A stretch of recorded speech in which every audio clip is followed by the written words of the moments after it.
Greetings. Welcome to day 4, GatherVerse She Summit 2026. This is the second week, and of course, the final chapter, the Superhero Engine 2026. We're very happy to welcome you here. For those that are watching us live at gatherverse.live, we greet you. For those that are watching us at various social media platforms, we welcome you. And if you are in the comfort of your own VR headsets, we see you. Thank you for sharing and thank you for the engagement. My name is Nengetao, Communications Director at GatherVerse.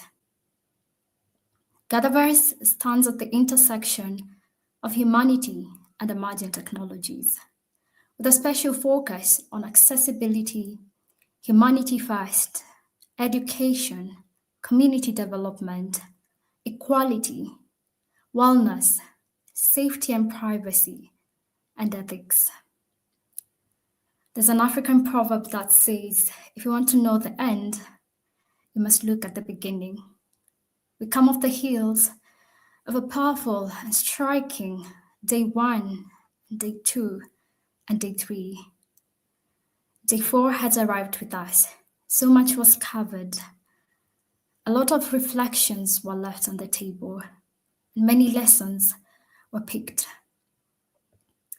Day 4, we're going to talk about what is next. Now that we talked about AI, we talked about leadership, we talked about health, we talked about medicine, we talked about resilience, we talked about care. What are the next action points? Day 4 is for that purpose. We also have amazing women leaders who will be talking about the reality of the future generation. What are they facing? What should they learn from us? And what should we learn from them? How do we keep them prepared for the uncertain? This is the session where you invite a niece, you invite a student, you invite a mentee, you invite any young person who's curious about what is emerging. We will be talking about the new economy, leadership, and power. Thank you for joining us once again. I want to acknowledge those who joined us since day 1. Today we are in day 4. Thank you for spending your precious time with us. We certainly hope that you gained the utmost value from us. And if you're joining us for the first time, or you just joined us for just a round table or 10 minutes, that means a lot to us. We say thank you. As I said, this is our final chapter, but this is not our final gather. We still have more gathers coming up. In just a week's time, we will be having GatherVerse AI Summit. And in just a few next week, after next week, that is how we say it in Africa, we will be having our GatherVerse Summit 2026. And just around the corner, we will be having GatherVerse Women's Health Summit. And there's so many more gathers being prepared for you. At GatherVerse, we're not tired of gathering as many people as possible. Our purpose is to hear your expressions. We care and we listen. Up next is our first roundtable titled The Work Ahead, Facing What's Emerging Together.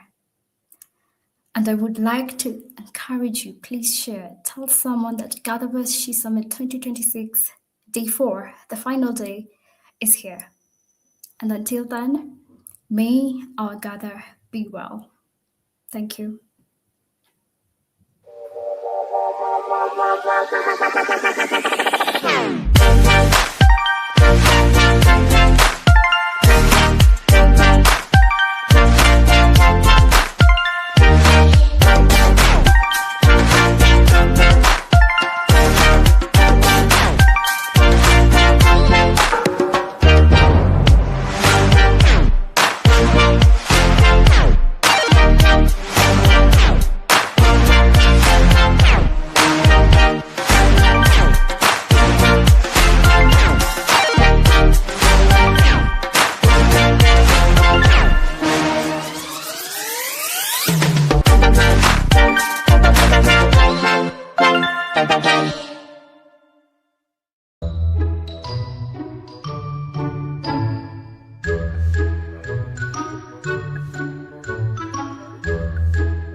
Greetings, welcome once again. This is our first roundtable of day four, our final chapter, and our title for the panel is The Work Ahead Facing What's Imagined Together. With me, I have impeccable, beautiful ladies who are going to help us demystify what's ahead and how we are going to face this together. And panelists, I ask you that you mute until called upon. That is when you will unmute. And this is where I bring you for introductions. You tell us who you are and what inspired you to join us here. And we will be very brief. I believe we have a lot to cover. And I will begin with you, Andrea, since you're close to me, and we'll pass it all over. Andrea, the mic is yours. Thank you so much, Lynn. Always a pleasure to be here in GatherVerse, especially at the She Summit. I remember 3 years ago, this was my first public speaking event, and I was so nervous, and so much has happened since then. I'm Andrea Camargo. I'm the founder of Refi Collective. We're based in Bogota, Colombia.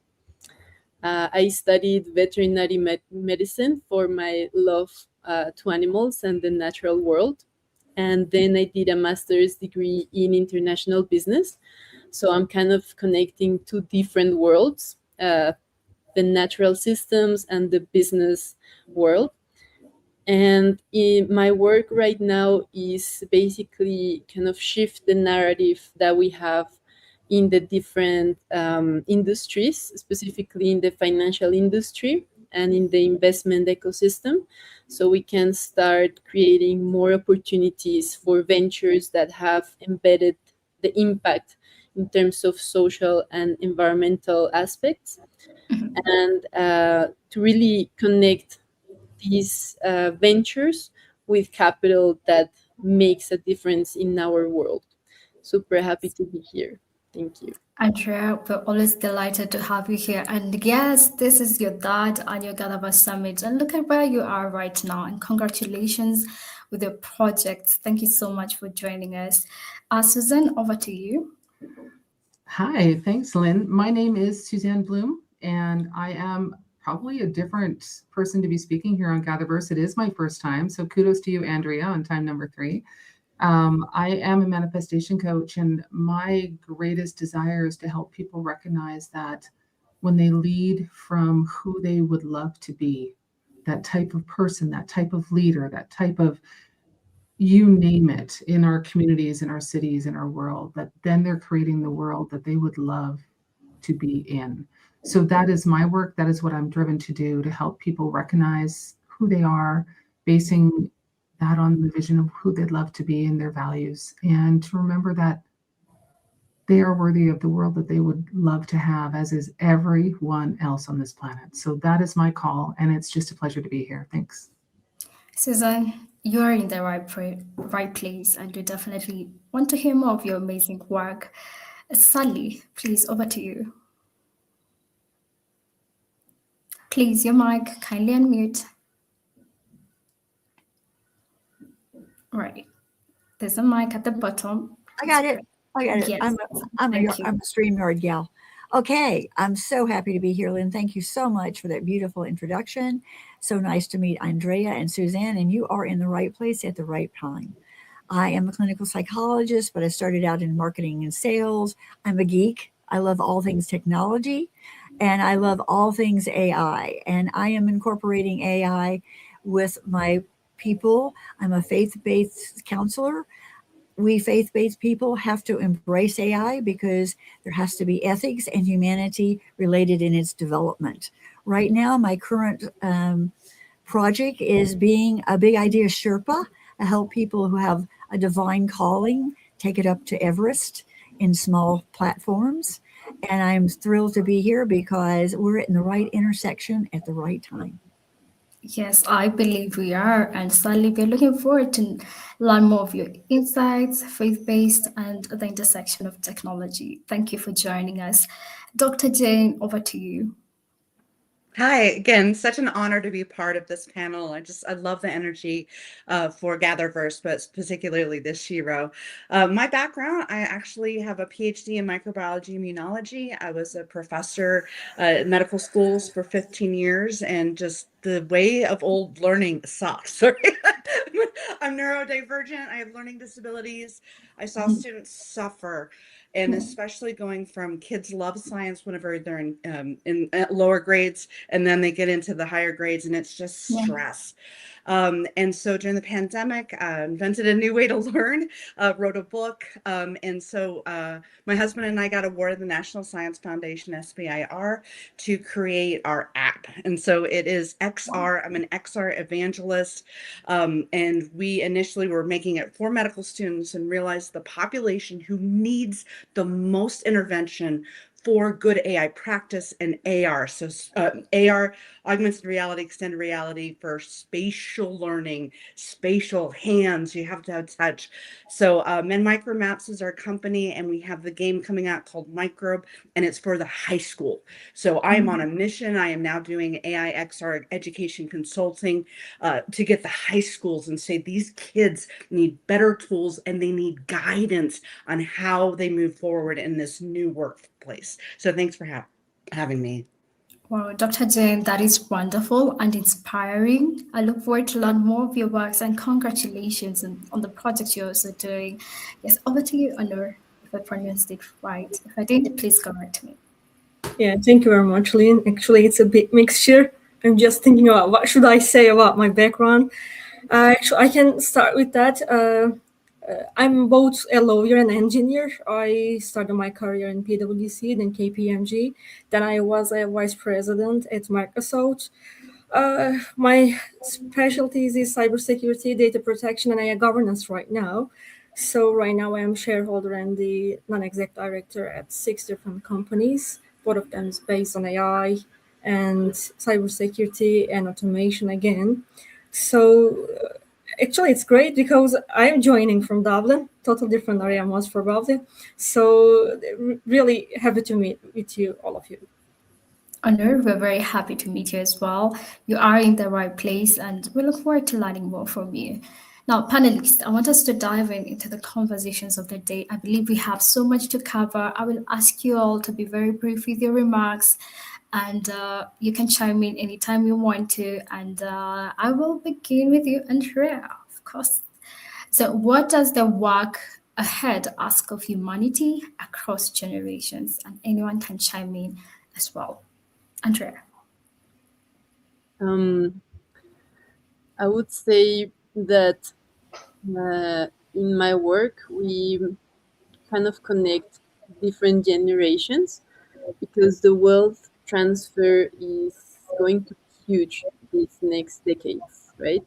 And when we talk with different investors, philanthropists, like how do you see the world and what do you want your capital to support on these next years? They always talk about this legacy. I want my values and my principles to be passed on through generations, right? And sometimes we, in this investment world, I move in. Sometimes we give so much value to money, but when we think about it, money has no value. It's just a means of exchange, and it's a interesting story that we all believe in, and it makes the different economies work all together. But I think one of the work ahead is for us to reimagine the value of money. Like, why are we giving so much value to these digital assets, which only 99% is not even physical, Yeah. and it's created out of thin air by different central banks? Yeah. But what about the other types of capitals, right? The natural capital, the cultural, spiritual, Yes. social, artistic. I mean, there are so many types of capitals that we don't tap into them. And it's making our planet sick. It's Yeah. making us reach these planetary boundaries and community boundaries as well, in some ways that it's even dangerous for the whole system. So if we don't want to go into that collapse of the system, Mhm. we need to reimagine how we define value and how we exchange value between us. And I think that is the one of the most challenging works we have ahead. But I'm very optimistic. Andrea, that was well. You kicked us off absolutely powerfully, and that is right. How we define value, right? You mentioned about legacy. You mentioned about currencies. Why do we put so much value into currencies that are produced from thin air? Why don't we put value into our planet where we live? And most generations are going to come and live. But Dr. Jane, I think this is where I bring you because you've mentioned about your work across very different generations. Yeah. Tell us your thoughts, and anyone can chime in as well after her, Dr. Jane. Thank you. I was jumping at the excitement of this. What our the young adults is my population, but our kids as well. What happened to them as a generation for the COVID pandemic?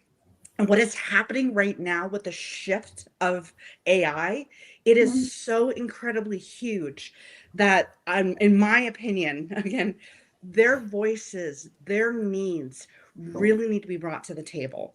It's really whenever I was growing up and in school, my teachers, my parents, they say, okay, this is how you do it. This is the steps, and this is how you can succeed. And that was the paradigm for a good 100 years. But now with the kids, like what we did does not work anymore. And so even parents are like, we're scrambling with this whole AI. I have a 16-year-old. I have grandkids. And so not with my 16-year-old, sorry.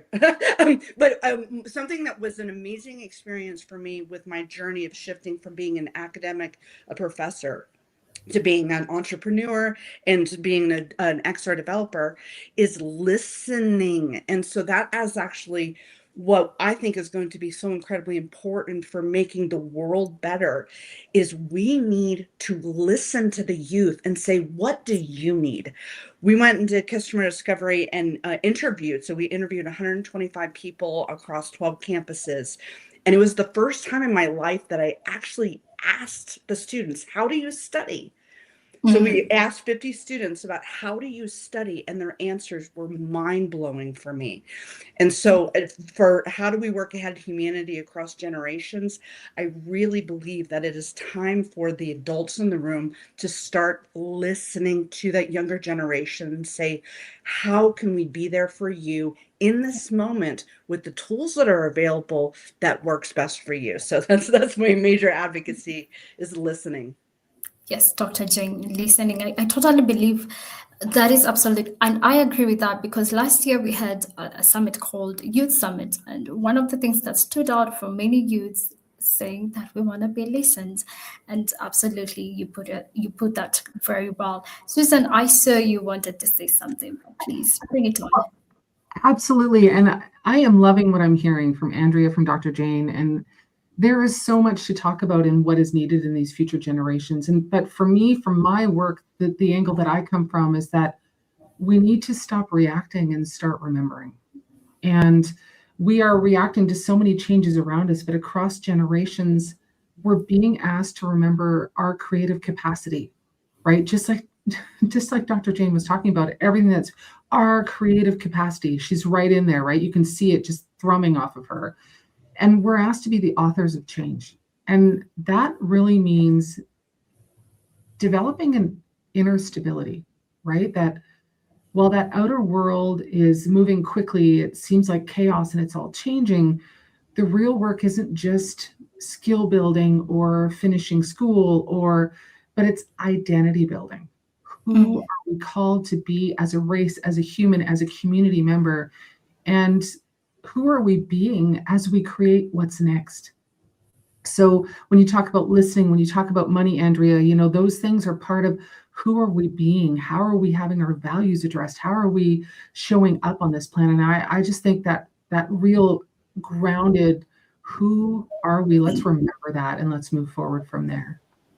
Yes, Susan, you actually just topped up what Andrea and Dr. Jane said, and I want to shift gears with that in mind.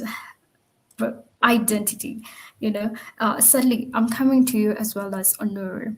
What responsibility fall more heavily on women as new technologies and new structures become more integrated into daily life? Okay, Dr. Lynn, Sai. actually, we heard Yes. great. Oh, sorry. This is for Yeah, me. Sally. Yeah, Sally? kindly. Okay, And then you. sorry. I'm coming to you next. Well, thank you so much. Yes, ditto to everyone, but also too, women have a particular place in this landscape because we have been acculturated to be servers and not leaders, and so now it's time for women really to step up and speak our minds. And as I would also talk with with Suzanne, systems regulation, internal regulation is tantamount to be able to manifest anything in your world. It's if you cannot be sacred if you're scared. And so that is a major tenet to be able for women to be able to be centered, be aligned, and really be connected with their source as they know it. We bring so much richness to this world of humanity, and it's time for us to be bold, to not be afraid, to step into the spotlight and speak our own truths, just as Dr. Jane is. And I applaud all of you being here today because that is what's going to change the trajectory of our future. We are at such an incredible crossroads. It is bigger than when the internet came. It is bigger when we found fire. What's going to happen in the next 6 months, a year from now, is going to be the most amazing things. And I am now vibe coding, and which Onar will like laugh at me. I've gotten into this, but I have so many women around me who are scared and afraid.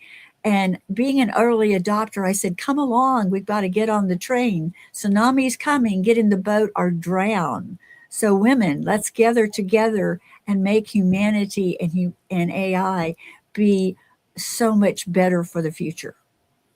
Suddenly, that was beautifully brought out. And you know what stood out for me is when you said what we're discovering is bigger than fire. You left me in a very reflective space, looking at AI bigger than fire, and of course, encouraging as many women to come into this space. I'm very proud of you that you are vibe coding. This is a lesson learned for so many people who are watching out there. Honor, I'm coming to you. Tell us your thoughts. What do you think? Are you vibe coding as well? Thank you. Thank you very much, Lynn. Yeah, actually, I'm trying. After I heard great different answers, I just try to shaping up my answer because I am an University of Cambridge alumni, and I got my 3 different degree in different universities, and generally in that kind of schools they are preparing us to be a perfect role model. So as a business leader, I generally working with really different generation, so it is so obvious that I'm lecturing at different universities too, and different age groups. If I compare with 5 years, 10 years ago, it's totally different right now because the generation gaps really jumping in a few years. Because in the past, we generally talking about the generation gaps. It was 20 years, 30 years between them. But then today, sometimes 2 years, 5 years can be a generation gap between people. So I think last week, or maybe say this week too, World Economic Forum annual meeting 2026 from Davos is a perfect example because we heard really new things from them. And it's so obvious that technology will be in the middle of our future. And it's obvious AI, cybersecurity, and other emerging techs will shape our future. So it is inevitable to being a part of it. So I think I totally agree with all our speakers. Listening people understand their approach and their priorities is important because the biggest difference right now when we are talking about from legal perspective, from technological perspective, from money and economic perspective, it doesn't matter. We are living in different geographies of the world. So if you're looking at the world from US, you're seeing total different angle, total different picture. If you are looking at the world from you or from Africa, from Asia, you are seeing total different kind of picture. So Elon Musk just mentioned that the robots population will be increased and most probably they will be crowded than human beings. So oh my God, this is really very dangerous sentence to us because it means that just think about that. Dr. Sally just mentioned about internet. You know what? Internet is really so old and the fat guy right now. But the thing is, lots of countries around the world still lack of internet problems. Well, we are in the Europe, in the US, talking about robots and automation and AI. And as a non-exec director in different AI companies, we are just trying to create feature together, but it's just making this get bigger and bigger. When you are connecting with young people in universities or in Microsoft, PwC, KPMG, that kind of multinational companies, their observation, their angles totally different. So I think the main thing right now, we generally talking about ethics, governance, and that kind of very technical, fancy wording. But everything is adaptation. I think the magical word is adaptation. Adapt it. You cannot resist it. And as a lawyer, maybe I can say that we are creating lots of new legislations and trying to force people and the technology to putting in line. But it's so obvious that AI doesn't create for governance. We just try to change. I'm coming to you. I'm coming to you on that part of governance. That is where I'll come to you because we're heading right there, and I feel we have so much to discover there. But first, let me just shift a little bit gear, and I'm coming to you, Andrea. Andrea, Refi Collective, and when I see this question, I definitely see it calling you. What is the power of collective progress that individual excellence cannot deliver alone?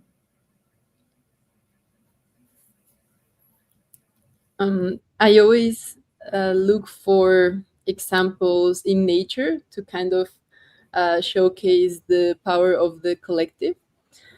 And for instance, if we look at a forest, we see different kind of individuals, species, collaborating in a synchronized way for the forest to be able to regenerate and create more abundance, right?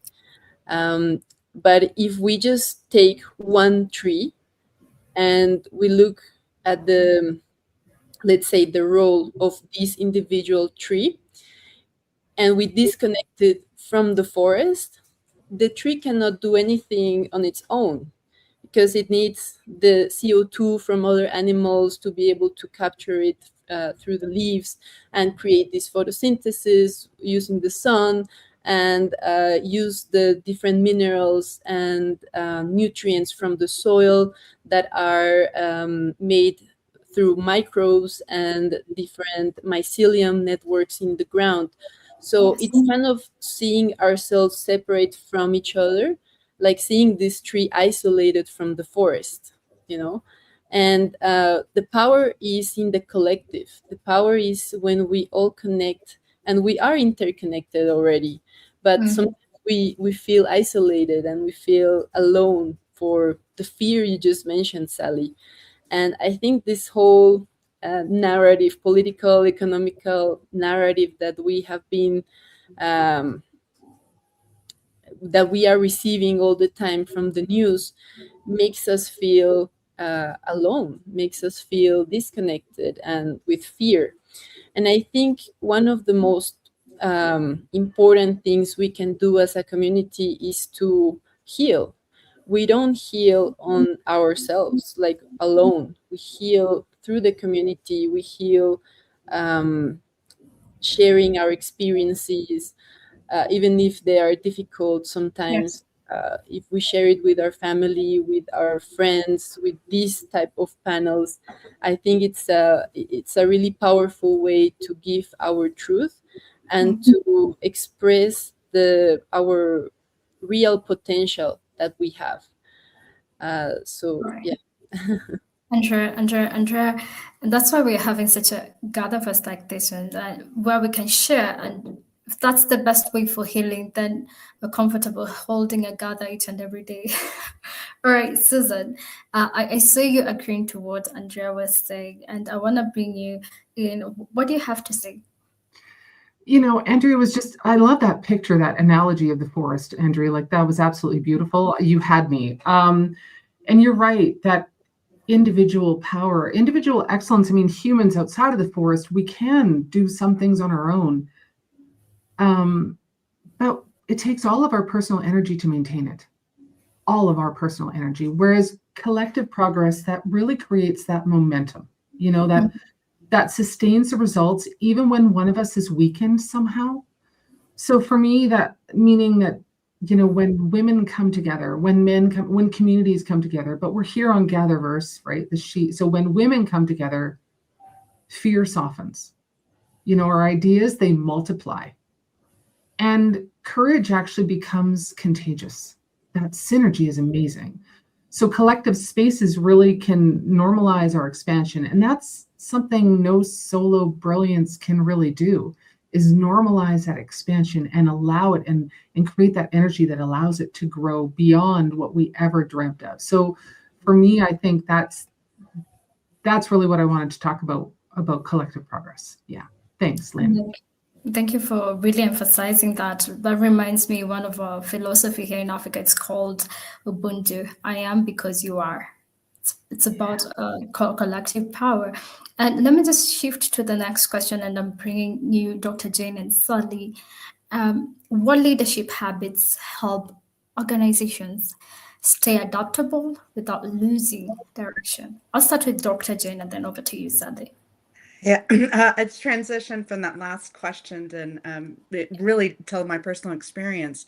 So I was in academia, and I am an innovator. I'm very much creative, and I love technology. And in that environment, it was awful. I was so alone. I was bullied. It was just not.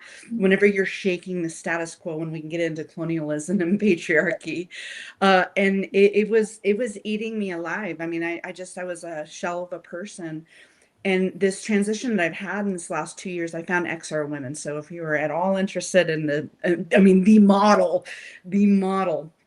And so the leadership habits for that organization, one, showing up, the consistency. They have meetings every Wednesday. I actually have another group that I've learned that I've connected with, and it's that consistency. So that is something that is the modeling that I learned.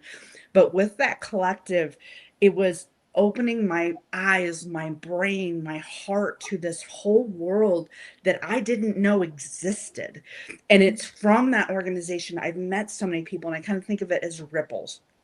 And so the leadership habits is showing up. That is actually, I would say, the biggest challenge of us even being here, volunteering, applying for stuff, and then to have being vulnerable in those spaces. In that, I thought, I was like, oh, you have to be this perfect thing and stuff. But what I'm finding is just being honest. And so showing up and being authentic, that has been so incredibly powerful for me, for my own self-growth, for my happiness, for, my everyday. Yes. But it's also in that I'm able to make really awesome, genuine connections, and it becomes, leadership is easy. It's like once you show up, you're authentic, and you got that vulnerability, and setting that stage. And now I'm transferring that over to the high school population and saying, it's okay to be you. It's okay to be you and have fun. Beautiful, beautiful. And shout out to XR Women. Actually, they are our partners. They really rocked. Thank you so much for highlighting that. Sally, please let us know what you think. Yes, I really admire and appreciate Dr. Jane's enthusiasm. I am thinking that collectively, yes, I love what Suzanne said, and we have to acknowledge that at this moment in time, we are suffering under what I call a trust deficit. We have people who do not trust what they see, what they hear, what people express. Is it real? Is it not real? How are we going to further define that? And in terms of leadership, and I'm talking tops down, I'm talking from CEOs on down, soft skills are now the way to create a better place. And we've been talking about soft skills as women for a long time, and listening being number one, but being able to infuse the sense of kindness, respect, and caring towards your fellow person, whether it's a team member or whether it's your C suite, that those small little things that you know about someone, like when your kid has a birthday or when they learn they were going to join the soccer team, these are small milestones that make a big difference in the interaction among humans. And so those kinds of things are going to be even more in demand as we try to push towards what is authenticity now, what is trust, and how can we join together in this new landscape that we're going to be navigating. Sandy, you are very kind with your linings, and I appreciate that. Honor, I'm coming to you. How can listening become a strategic advantage during periods of fast-paced change? I remember Dr. Jane and Sally have mentioned something to do with listening, but from our organizational point of view, what is your thought? Yeah, Lynn, when we talk about listening as a strategic advantage during periods of fast-paced change, it really starts with one simple truth. Everything begins with people, and it continues that way. It's still human in the loop model we are working in. And AI agents or automation aren't yet human. Even in complex systems, platforms, or applications only gain value when they communicate and integrate effectively. So we can say that today we are talking about technologies, today we are talking about automation, whatever it is, everything is coming from human beings. I mean, that we created all this data in the markets, in the whole human history, we can say. But today we are just blaming about all that kind of, bias problems and diversity problems to AI tools, AI platforms or applications. But after all, we created all these labels because of human beings, religions, skin color, or origins, whatever. Just think about that. All different kind of minority groups. So it's not just about women. There are lots of minority groups because of their approach in this life. So that is why listening and understand different kind of groups is important.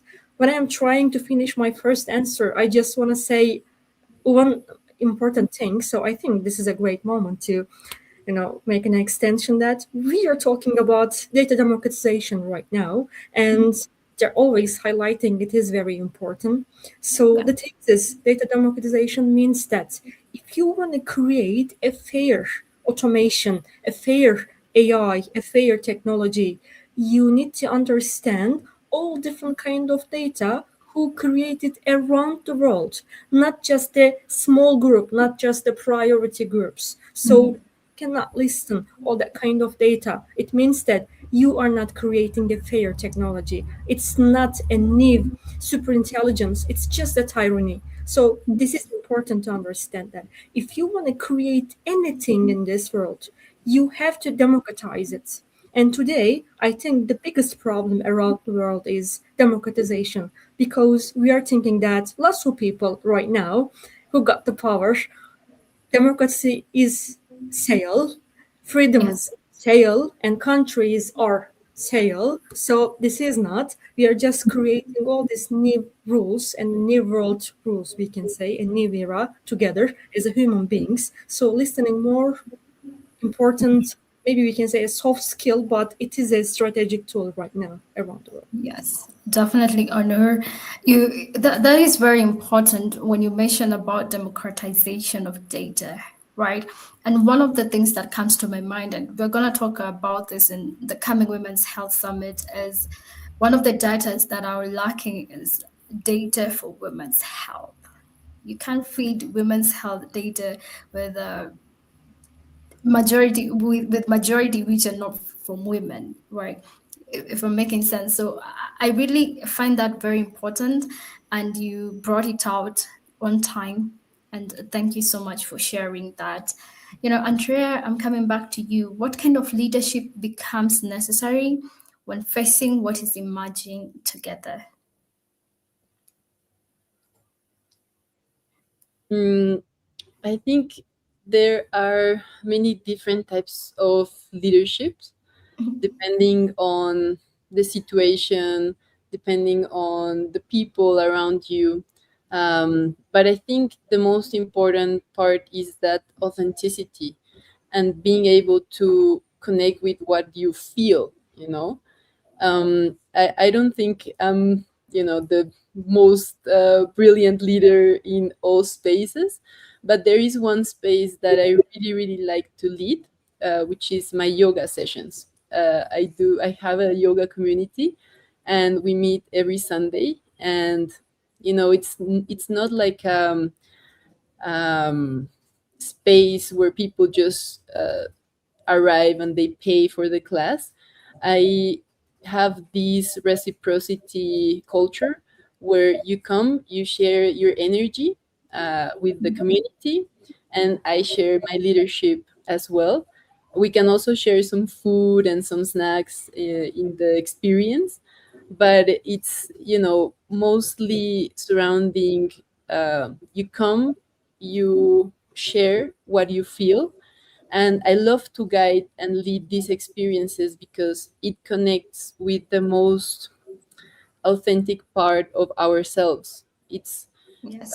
being in the present moment. I think it's really important while you lead, even if it's a yoga community, even if it's a huge business or a country or a nation or whatever. Whenever you connect your words with what you're feeling inside, I Yeah. think you will always connect with people, and people also feel that. And I practice this leadership through yoga, and that has led me to apply it through my startup here in Colombia and through the collective we have in Latin America. Wow, Andrea. And I am seeing our founder, Christopher Lafayette, and thank you so much for this opportunity. He's saying a huge yoga community, super inspiring. I think you can put him as part of your membership, right? Consider him. And Susan, do you have something to chiming on? Anyone has something to add on this? Absolutely. I would love to chime in. And for me, I mean, when we think about the leaders that we admire in the past, what is it that we're admiring? Leadership really is necessary as we're emerging through this new world, all this technology, all this AI. But what do we still need? We need that embodied leadership. We're looking for, not loud leaders, not performative. I have to look a certain way, but this leadership that's rooted in self-awareness and in trust. People love to follow leaders who know who they are. And we're not talking about the leaders we're afraid of. We're talking about the leadership that we need, right? We want to follow leaders who know who they are, meaning that they're regulated, they're clear, they're grounded.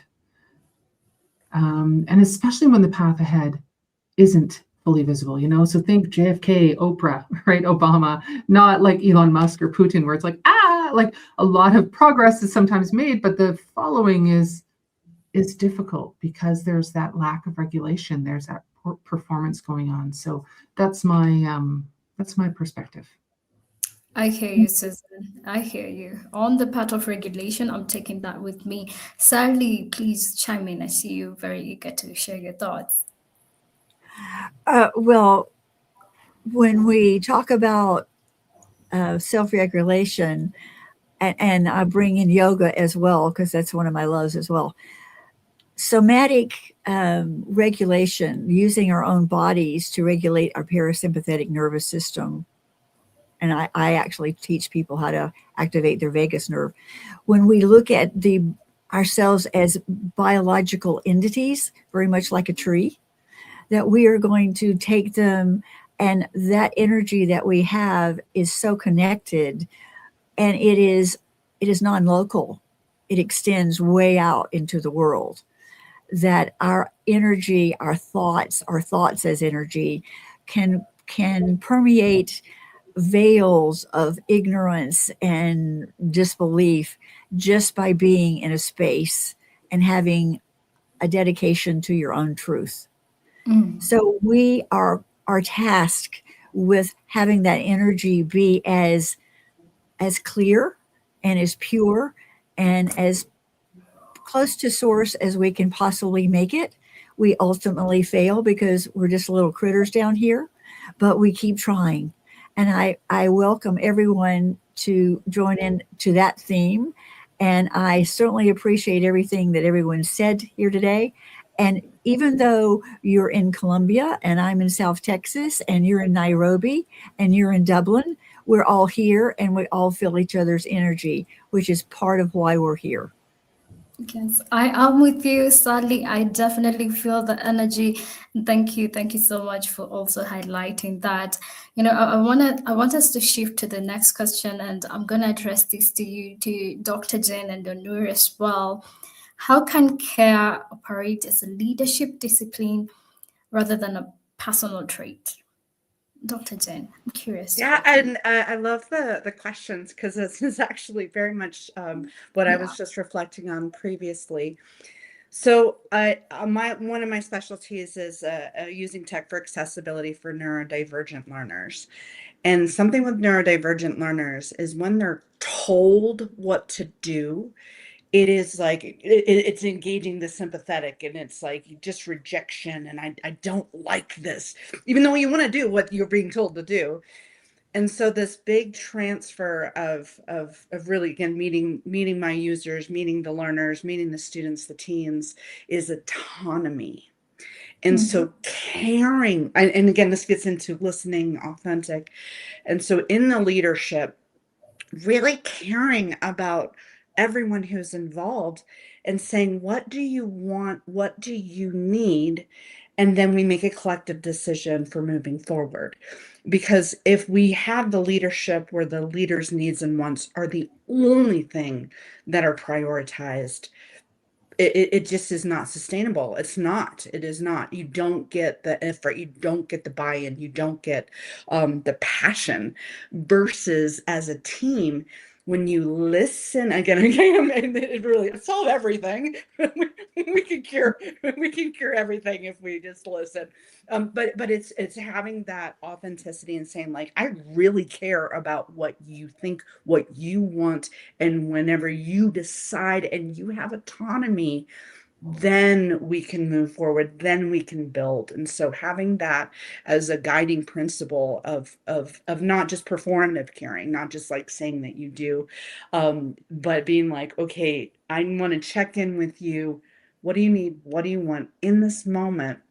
And we can move forward together. So that's really, it's an extension of listening. Yes. Absolutely. Thank you for bringing that out, especially when it comes to autonomy, giving someone the autonomy to choose and being in agreement with, this is your autonomy, I respect that. That is something worth taking note of. And Onur, I'm coming to you. What is your perspective on this as well? And I see our time is running quite fast, but Onur, briefly tell us what is your thought on this. Lynn, actually, we heard great answers again, but Yes. I just want to start with that. I think people just putting so much pressure on themselves about that, because everybody doesn't need to be a leader in this life. Everybody got different roles. So from our childhood time, we are preparing ourselves for something in this life. So finding the main purpose which can make ourselves happy is the most important thing in this life. So sometimes we are always giving some spoiling to people. Oh, you're a leader. If you want to be a leader, yeah, it's a good thing to you, but everybody shouldn't be a leader. Yeah. because after all, you cannot, manage and putting the right roles to everyone. I think this is important. But I think the most important in other issues to being a leader for your life, because when we are in other conferences or in other occasions or in university, generally young people coming to us and they are just saying, you are my role model. And I generally answering back to them, no, actually, you are your role model, not me, not anyone, because all of us, one and only, and we've got different stories in this life. So yeah, you can hear some experience from us. You can see some sample, and maybe sometimes we can say good model, but not your role model. Everybody should be their role model, their leader. I think this is the magical things. But after all, the main thing from leadership perspective, I think something is talent, something can be learned in this life. Most important thing, don't be local, be international. Just try to oversee what is happening around you, not just in just one room, one building, in one brand. Just try to understand around you, because life is different. Water is flowing different in this life. So if you want to be a good leader, if you want to make people follow you, hear, listen, understand, foreseen, and just try to be unique in this life. And after all, there are lots of people always trying to follow you if you are being a good guidance to people. Definitely, Honor, and that was very incredibly put, right? But yeah, I want to be a role model, or you want to be someone's role model, but most importantly, you are your own role model. And just to be brief, I want us, each and every one of you, with just one word. One word. How do leaders prepare future generations for work that is frontier? One word or two if you go so far. Andrea, what's your one word? How do leaders prepare future generations? Oh, 6 minutes. Okay. Okay. It's a hard one to describe in one minute, but Yeah. let me But brief. try to think. Probably I would say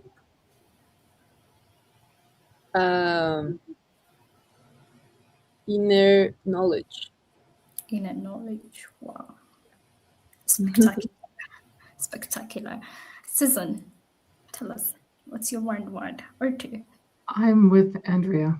That internal capacity, that inner knowledge. Yeah. Inner knowledge. That's my takeaway from you.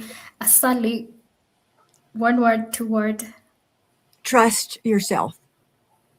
Oh, trust yourself. And Dr. Jane, what's your one word or two words? Hope. Hope. All right. Anur, what's your one word or two words? Actually, I think creativity. Creativity. Yeah, creativity. Yeah. Brilliant. Now, I have one extra 1 minute and I want to spend it with someone, and this has to be your best shot, and anyone can chime in on this. How can women hold long-term vision while responding to immediate demands? The one who chimes in first goes away with it. Who wants to chime in? Susan, okay. I see you. I'll chime in, by letting vision lead decisions, not pressure. Because when vision is clear, short-term demands get filtered out instead of absorbing us in and moving us in another direction, right? Which isn't what we're looking for. So women don't lose vision, we get pulled away from it. So the practice is returning daily to the future we're building from. Who would we love to be? What would we love to create? And return to that vision over and over again. That yes, this world, this 3D thing that I'm dealing with right now is loud, but I'm going to keep this vision in my mind and act from there, and be kind from there, be self-trusting from there, and move forward from there. Yes. So what I'm getting from you is every day, one of our tasks every day is, after being pulled away from the vision, is just bringing ourselves right back every day. Mm-hmm. I have a chime. Please do. Please do. When we have a vision, and I will credit Dr. Ben Hardy for this one. When we have a vision, make it 10 times bigger than we think it should be. And then when things are 10 times bigger, all the mundane falls away. and you only concentrate on the vision.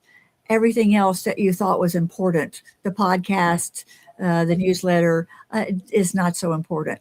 So that is my final chime. Have a vision, always be looking at it and always making it bigger. Amazing. One more minute, Dr. Jen, what's your take?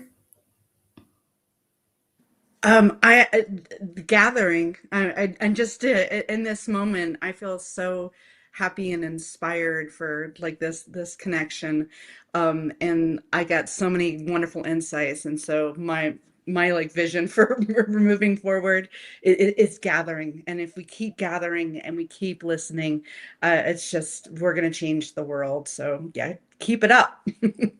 Thank you, Dr. Jen, and we welcome you back to GatherVerse. Or just slightly 1 minute.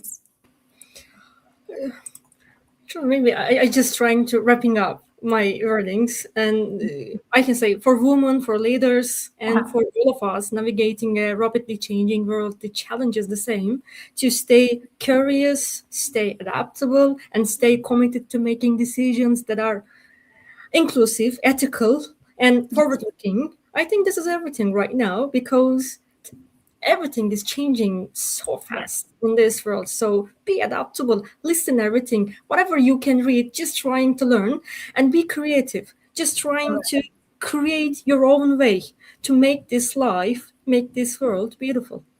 All right, honor curiosity for me. Andrea, one more, just one more.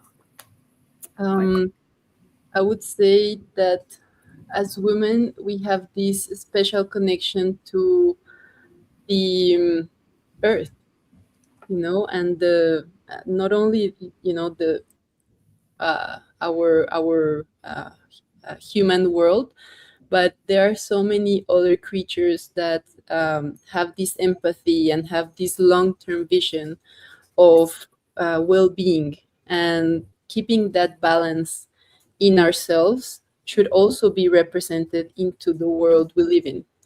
So I think connecting to that feminine energy can lead to a more sustainable, regenerative, healthy world.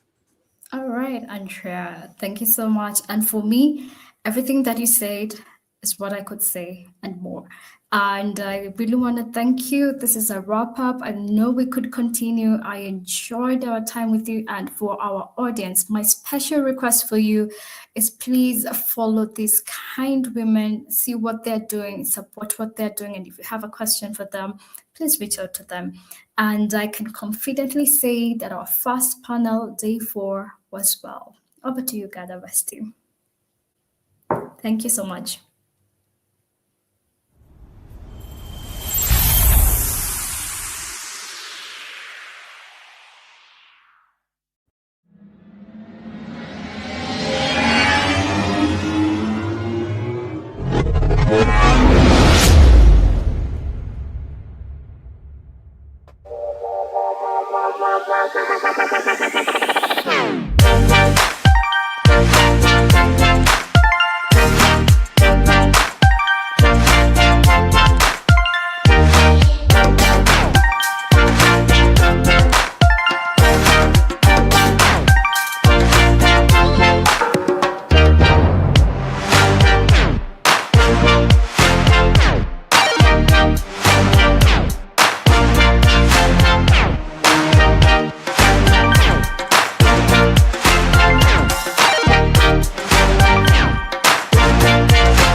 Hello, Catalina. Hello, Bea. Hello, everyone. Hello. Good to see you all. Well, I think everything is working now. Sound was not working, but well, I was just trying to say I'm super excited to be with all of you ladies. This is like a dream coming true, coming reality, because each one of you is in one completely different world, breaking barriers, glasses, whatever you want to call it, and building what many young girls could dream. Things that sound impossible, but are happening, are changing the world in different industries, and for sure that's well. Let's see what. I don't want to anticipate the story, but I would love to start saying, if you are already connected, seeing us, stay here and save the link, because I am sure that you will love to see this conversation again and share it with almost everybody, especially the younger generations, for sure. Well, thank you, Natasha, Bea, Catalina, Alicia, for accepting being here. And of course, thanks all the people who is behind this screen helping GatherVerse to happen, and Chris, Lynn, all the team. Thank you for all the support to make this possible. So let's start. Let's start by, please, ladies, who wants to start sharing with us who you are and what is the reality that you decided to build? Alicia.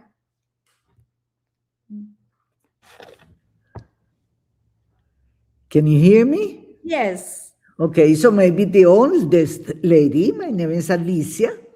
I'm from Colombia, from Medellin, and I'm now retired. I have 6 grandchildren. I'm divorced. I don't have any boyfriend. I live in a beautiful house near a lake.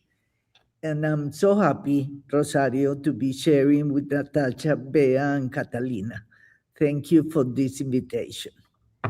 Thank you, Alicia. And of course, you said you are retired, but we'll talk about that later, because retired for other people is a little bit different. Who want to follow? Catalina, go ahead, please. Okay, so Catalina Lopez Correa, like Alicia, I was actually born in Medellin, Colombia. Really? Yes, and had a little house, maybe not far from where you are. Now I live in Canada, in Vancouver. And I think the reality I built is all connected with one field that is the DNA. The molecule of life is connecting everything that has happened in my life, from, positions in pharmaceutical companies, biotech companies, non-for-profit, and now also as an advocate for the use of genomics and DNA testing in cancer patients, since I was diagnosed with breast cancer in 2023. So we'll talk more about all those things, but that's kind of my reality connected with that molecule of DNA. Thank you, Catalina. And of course, we will also talk about what is to be prepared, what means to be prepared when the things arrive, because of course you could mix both things because you were very prepared. So, well, Bea, Natasha, Bea, go ahead. Yep, Please. sounds good. So I'm Beatriz Mendez Andica. I go by Bea. I'm from Venezuela. I live in Seattle. And my career is started, I guess, with the dream to go for chemistry. That didn't happen, or oil. Then I went into computers. I've been in tech and always trying to make sure that there's more representation in tech when it comes from women, especially women of color, and run a nonprofit where we teach students how to code, and working in the tech company. I work at Microsoft. Thank you, and of course, also you will share later on the work in the small towns and small places in the world to have more kids coding. That's a phenomenal work that you are doing also. Natasha, please. Good morning, good afternoon, good evening, everyone. It's delighted to be here. Rosario, thank you for inviting me to participate. What reality am I building? I think I started building my reality when I was 5 years old. I sort of fell in love with theater before I knew it was theater. And then I realized that I'm in love with a theater that does not exist. And sort of that's what keeps me going. And sort of the constant search and redefining and stretching of the form and reinvention. So I like to create these worlds, and I get to manifest them, and how lucky am I to do that. And now I'm taking my theatrical world into the realm of space. So we're becoming the first theatrical company for the space industry and creating experiences born from the medium of space that can be enjoyed right here on Earth. In a nutshell. Thank you. And of course, if people is seeing this conversation, they will say, well, this is like a crazy thing, having all these women talking about things they do that are very, very different. But I want to ask you, because I know all of you quite well, let's say it that way. And I really think that there is something common for sure, and is the way you are dreaming, the optimist way you see the world. And I would love to ask you, in that reality, in that way of building things, why do you think that when I invited you to say, hey, let's inspire the next generations, you may add to this conversation to make it meaningful? I mean, I think that's a tricky question, Rosario, because we don't know where the conversation is going. So it's a lot of assumptions and expectations right away. I think we need to unburden ourselves. And just, well, let me add something there, because the thing that I want here is each one of you started a journey and is accepting invitations to some projects, even when you don't know what will be the future in that industry, even when you are not sure of what is coming on that industry, on that world. And I know all of you were doing projects that way.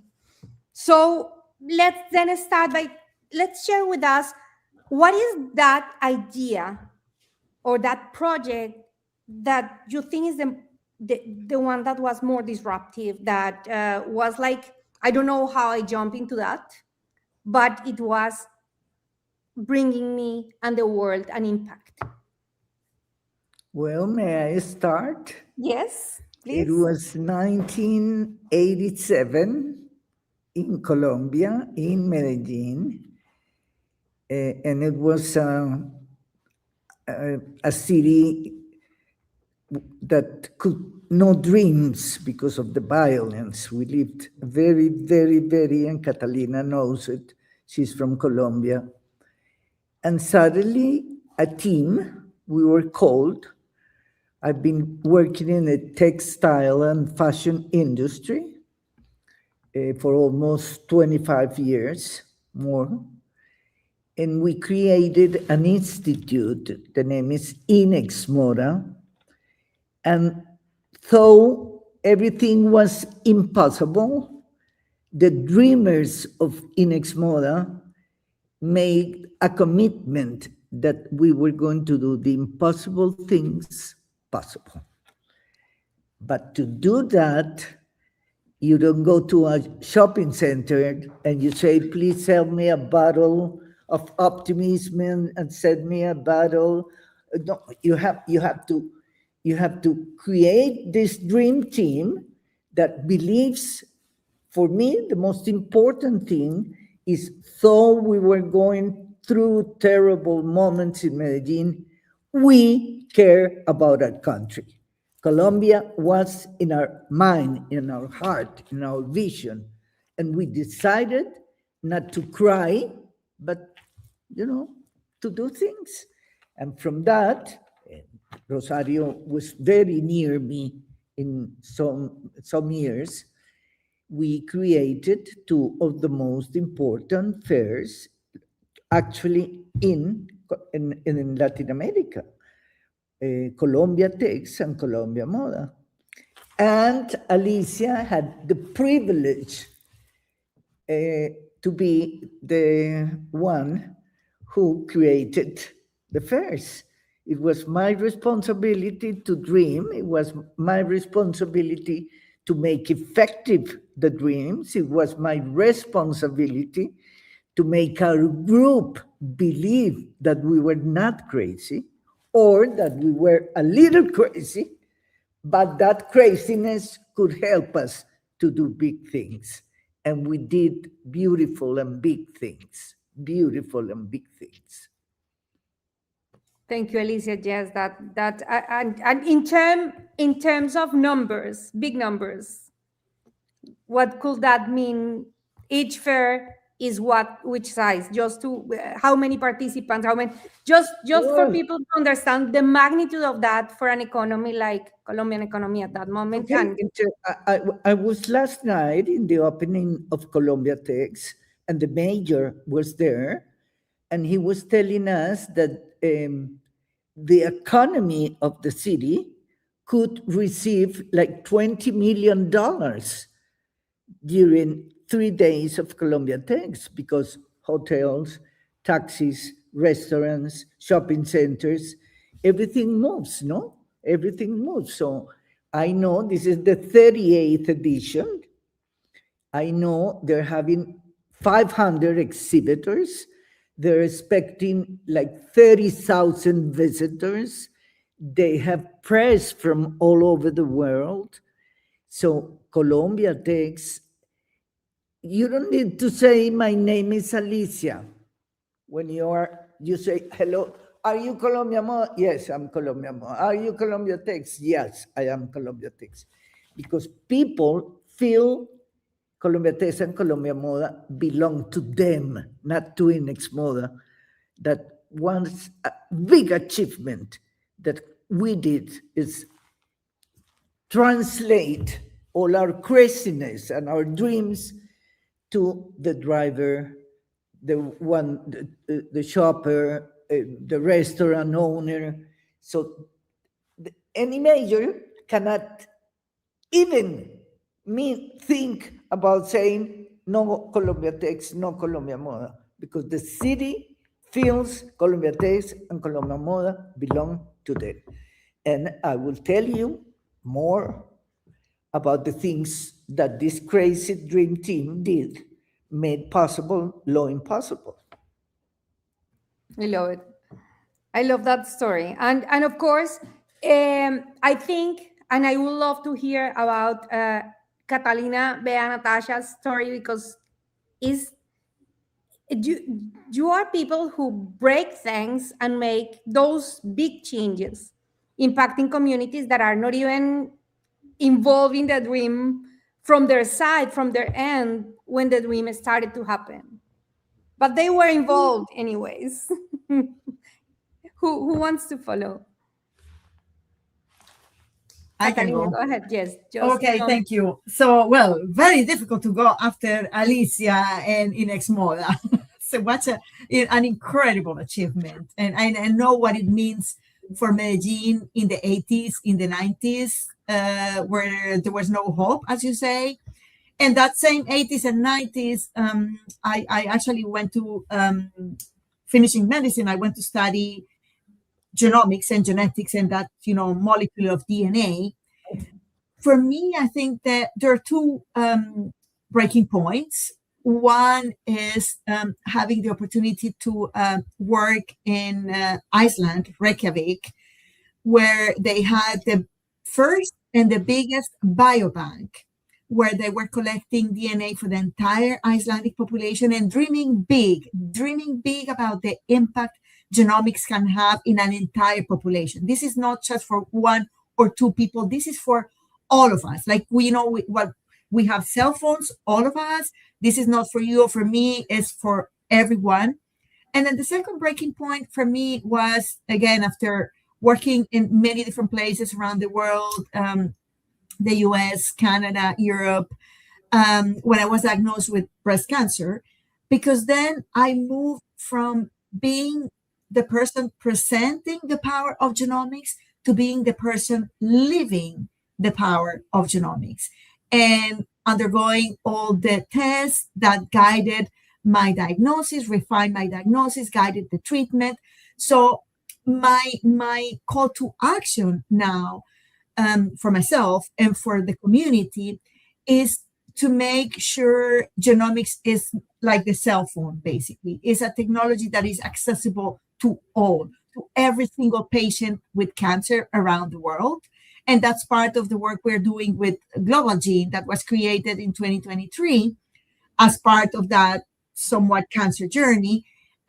Global Gene is initially a platform to make genomics in general, not just about cancer, but genomics accessible to all people in Latin America.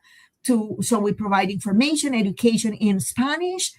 We present and promote the work being done in Latin America. And we, of course, also talk about the impact of genomics in cancer for cancer patients, not just for breast cancer, but any cancer patient. So it's really taking a technology that was like almost, a dream for many and make it a reality for all. Thank you, Catalina. And for the ones who follow all your journey, it is amazing how much we learn. And again, how brave you were because the sharing all the story through the different stages and everything was helping everybody to understand better the impact of genomics and well, medicine sometimes is like a world of others, but you were connecting the dots with humans. So thank you. Yeah. Great stories. I'm super inspired.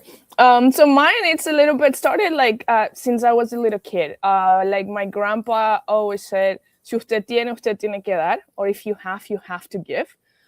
So I grew up with that we go and helped everywhere. Like we go to the orphanage, go to the nuns, buy things from the nuns. They make the best cakes. I remember growing up in San Cristobal, Venezuela, going and getting cakes and bringing groceries to them, and then going to the elderly homes and bringing pills and medicines for them that they needed. Then hard to talk about Venezuela without politics. So similar to what Alicia and Catalina was sharing, in Venezuela, things start going in the wrong direction. So I get to go to school in Wisconsin, and it's like, okay, how do I make sure there's more people that look like me in the STEM education? And so I start helping with university programs that exist there. How do we bring more Latinos? How do we bring more people of color, African Americans to go to university? And I really love doing that because I was taken off from my bubble of Venezuela in the sense of like everybody looked like me. To Wisconsin, I was the only one in my floor with black hair. Everybody else was blonde or red hair, and which was awesome. But it was a change, right? So I'm like, how can I help with that? Then I got super lucky and blessed that I got a job at Microsoft, And then it's like, okay, same story. Like I'm the only Latino, especially Latina woman in my team, in the group where I was on. So I'm like, what can I do? And I start helping with Microsoft programs. Maybe you heard of them. One of them is called DigiGirls. That's no longer a program, but that was when I started. And I said, hey, like, I got to do more. Like the what we do at Microsoft and the products has an impact across the world, regardless of where you are. At some point, you use any Microsoft product, but where is the essence of everybody in not just one culture, but how do we make sure that is embedded into the products?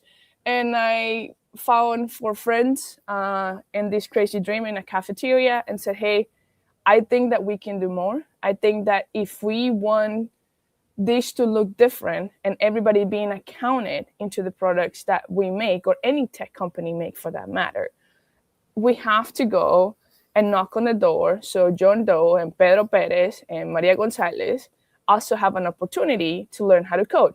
Because I got into coding because chemistry and oils, I couldn't study. I had like 4 or 5 teachers of chemistry back in high school, so I didn't have the base to go for chemistry or oil. And so I'm like, okay, can we do this? Like, I don't know anything about business. I don't know anything about nonprofits. I don't know anything about how are we going to get the funding. But I know that there is a need where we can help those students that might not be fortunate to have someone in the tech world that will know about what coding is.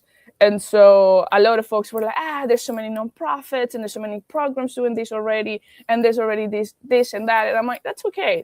It's 5 of us.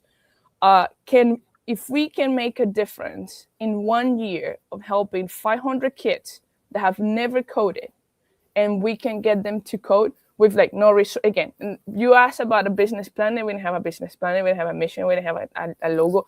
We just had the will that we wanted to make a difference in the local schools for kids that were attending schools. So in the US, is this concept of Title I, which is where the majority of the students cannot afford lunch. So the government pays for their lunch. So those are the schools that we were targeting. And so we all said, yes, let's do it. Like, again, there was no ChatGPT back then, no Gemini, none of this stuff where we just can do that research, but the will was there. And by the end of the first year in 2018, we were able to help over 2,000 students. So the need was there. It was a dream, but it was a dream team, right? Like, it was all of us believing in something that almost everybody we would tell us would say, like, nah, there's already too many people doing that. There's no need. And today we still do that. So that's my story. And hopefully that inspires others that want some sort of cause of what they think it's important to them, or something that you have that you would wish more folks would have access to, that it is possible. Thank you, Bea. Yes, super inspiring. And of course, well, the impact that it also has, the replication of it from the kids to their families, to their environment and community. Natasha, please. Oye, qué fuerte, qué fuerte. Let's see. Well, again, it starts very young. I think I really fell in love with the platform that is theater, and so as I grew within it, and as I trained for it and pursued it at a theater conservatory, I realized very quickly that I didn't want to repeat somebody else's lines for the rest of my life. I wanted to create my own stories. I wanted to write them. I wanted to direct them and produce them. And so I did. And I think graduating, just upon graduation, I had written 12 plays and a full-length cartoon for Nickelodeon. It was one of the first interactive cartoons.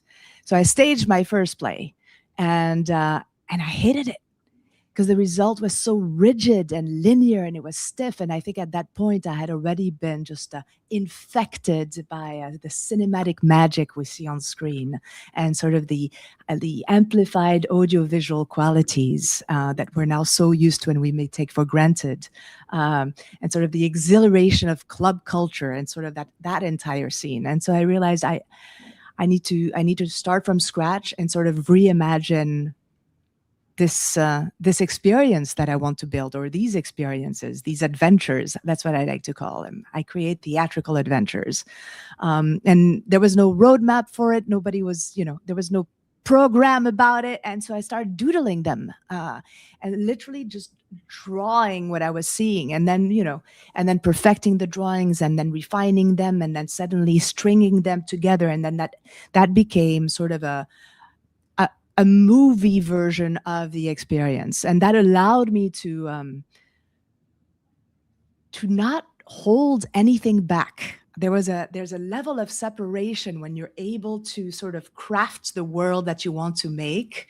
And so that sort of generated and created my first show, Upwake, which ended up sort of being pioneering in the field in the early 2000s, when I was using projection mapping on stage and synchronizing computer-generated images to the performers, sort of imagining like a Who Framed Roger Rabbit, but live, like sort of that quality, where you don't know if you're dreaming or if... So I think that mentality, I've applied this over and over again, but the framework has always changed because I get bored and I don't want to repeat the same things. So I like to question things a lot. I like to push and provoke. And so with every show has been sort of an evolution and a reinvention and a provocation in form and message. During the pandemic, when everything shut down, people said, nah, live is done, immersive is done, you can't do anything interactive, no. And I was like, really? Is that so? So I thought, well, I think I found a way. Why don't we create the greatest car wash show on earth and use sort of the car wash mechanics as dynamics for drama and immerse the participants? And yes, cars could drive in, but this is not the point. Like, we had boom zones where people can just walk in, like in concerts, and like we had splash zones where we gave everybody an Nico rain poncho and you could enjoy the show. And we followed the trials and tribulation of the Karaboom family as, they open this car wash show and they have no clue what they're doing. So everything goes wrong. And it was a bliss. All of this to tell you that, but the big breakthrough, I think, has always been, for the longest time, I always said, one day I will go to space, but not just going to space. One day I will create shows in space. And I think I was really chasing the poetry of it. As kids, a lot of us might have wanted to be astronauts, and sort of now introspecting, I think it's not the literal astronauts they aspire to. It's this feeling of anything is possible. I can do everything. I can go there. And so that's the feeling that I was chasing. And then watch out what you wish for, because as you manifest and it happens. And so for the past 15 years, life has presented me with these extraordinary opportunities to be part of a scientific study at NASA Johnson Space Center, where I spent an entire week there and got to train and fly the lunar parabolic flight, and then got to train in neutral buoyancy at NASA Ames while at Singularity University, and then realized, if I don't take this moonshot seriously of creating shows for space, which I have no idea what that entails, I don't know. What does it mean? I don't know. But if I don't really deliberately take that first step, I will never know. And so either I walk the talk or I stop talking about it altogether. And I'll skip the details, but then it's just been a string of serendipitous events, which is insane. But I end up taking the new space economy program at MIT, and then I'm now studying at the International Institute for Astronautical Sciences, and that is such a mouthful. And so I'm now bridging both worlds, my passion for show making and theatrical adventures and space. And I think the sort of that audacity, but looking back, we say, oh, that was so audacious, or that is so bold. But when you're doing it, it's just there's nothing bold or ambitious. You're just like, I got to do it, or not, or I move on. Right? It's very matter of fact, I think. Yes. So And I would love to invite everybody to follow your YouTube channel, your website, your everything, because it's amazing, and the story and every show. And ladies, we have short time, but I want to make two other small short questions, very quick ones. The first one, practically, for as a tactical question, when how do you move from the sparkling of the inspiration of the dream to make it a reality? What do you think is your personal trick that people can replicate? Well, I don't know if you are replicable at all, but what could be that advice of first step to start converting that dream into a reality? You want me to start? Sure. No, now that we have this rhythm, Okay. That's a very beautiful question for a very beautiful answer, because I'm a dreamer, but I'm a dreamer that can make dreams possible and can be surrounded, and I always looked to be surrounded by young people and people much more smart, much more wise than Alicia. I think one of the major handicaps that I could have, Rosario and friends, is that I'm a very passionate woman. And I think everything in this world, everything in this world can be possible. Can be possible, of course, if you know what your dream is, you have the team to make it possible. If you know how to move in the politics, in the private sector, in the academic sector, to make all these institutions believe in the need that we had in 1987, not to sit and cry, not to sit and be afraid, not to sit and say, Colombia is done, but to inspire others to believe in the possibility that when you dream and when your dream impacts, it's not your dream for you, it's a dream for the community you believe in, for the country you love, the country where you were born. And you have an obligation. If you were born with possibilities, you cannot just sit, and take a cup of wine and say, Colombia is over. Colombia is not over. Colombia is a wonderful country. So my grandfather, named Gonzalo Mejia, he was called the builder of dreams for the many, many things he did in Colombia. And maybe, Catalina, when you speak about genomics, maybe I have a little part in my hair or my nails or my nose or anything from Don Gonzalo, no?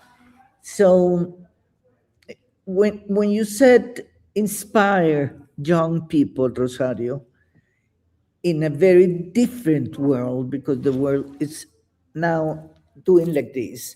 And if you do not understand the movement of this, you will be ahead from everybody. Ahead, no, back of everybody. But I think the most important message I would give to the young people is dare to dream. Do not be afraid of dreaming, but always think that your dream has to benefit a community. You do not dream to buy the best car or the best watch or the most beautiful sneakers or dye your hair or buy so many Sephora things. No, you dream to make your community have a better standard of living. And we have Colombia and Catalina knows it, and Venezuela knows it.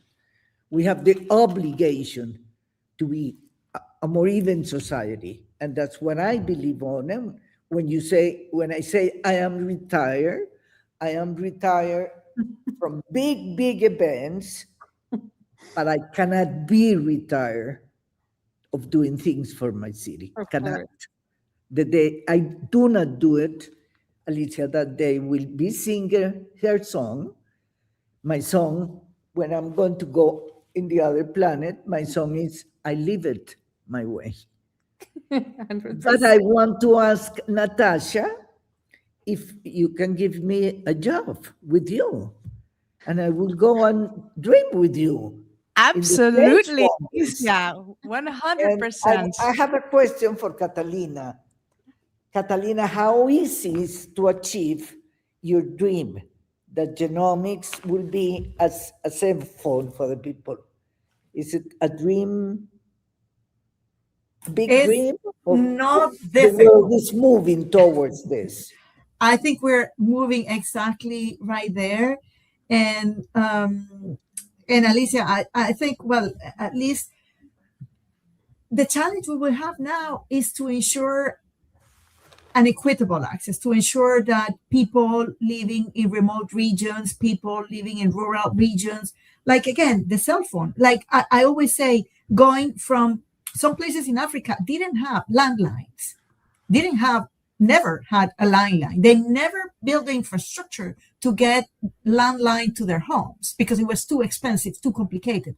People in Africa and rural Colombia, I remember most of rural Colombia went directly from not having a phone to having a cell phone because that was the portable, easy, and sustainable way and cost effective. So I think that's what we are trying now to do with genomics. It's not going to happen tomorrow, but it's starting to happen. We have now sequencers that are the size of a USB. You know, there are tiny portable sequencers produced that can be deployed in remote regions. But now to your question, Rosario, I think, and I'll try to answer short, a lot overlaps with what exactly Alicia said, because I think maybe a common point here is like, you know, dreaming big. For me, the big dream about this DNA, about genomics, about the impact this technology could have. But I think the turning point, again, when I decided to be open, because lots of people, when they are diagnosed with cancer, they keep that for themselves. And it's like almost a shame. Like you should not tell the world you're sick because you're, you know, I was like superwoman, you know, positions, traveling, presenting, always perfect, always great. And suddenly, you know, I have cancer and I'm not superwoman and I lose my hair and I show my pictures, you know, post photos with no hair and post photos about the challenges I had to access the genomic testing, even though I have been supporting genetics and genomics all my life. And I start to see the reaction. And that's to your point also, Alicia, that for me, the turning point is to really focus on the impact this has in people, in every person. It's not about you being more, you know, buying a bigger car or getting more famous or getting more. It's about changing the life of every single human being. And in particular for us in Latin America, I think allowing this technology and empowering people to first know that genomics can change your diagnosis, can change your treatment when you're having cancer and with many, many other diseases. I think that's critical. So for me, dreaming big, perseverance was also very important because at, you know, some points you are like, I'm sure, you know, in Exmoda was not always a rose garden and you had many difficult moments. Well, all of us, exactly, all of us, you know, like for me, some days I was like, oh, am I ready to talk about my cancer journey when I'm feeling crap and I'm not feeling well? And well, let's also share that part because that's what everybody is living. And also just surround yourself, and that's what I'm trying to do now with Global Gene, is have a team of people that are passionate and like-minded. And you also said there, like, you know, get the people that think about like you, and I'm sure for Natasha is the same, but also that are people that are able to challenge you, because all that have the same passion, but are always also able to challenge you and that know more than you. Absolutely agree, because I'm all about now, portraying our videos in social media, everything. I'm not the one that will edit those videos and the one that will do all this. These are the younger generations that are coming after, that are having all these ideas and all these tools. But I have the passion, I have the vision, and I have I would say, the obsession and the continuous thinking about the impact that this could have, and how this can change the life of people and can make us have a better health, better diagnosis, better treatment, and better prognosis for all. That's Love that. wonderful. Sure. Love that. Bea. Yeah. So I already forgot the question, but I think it's about inspiration and Making it a reality.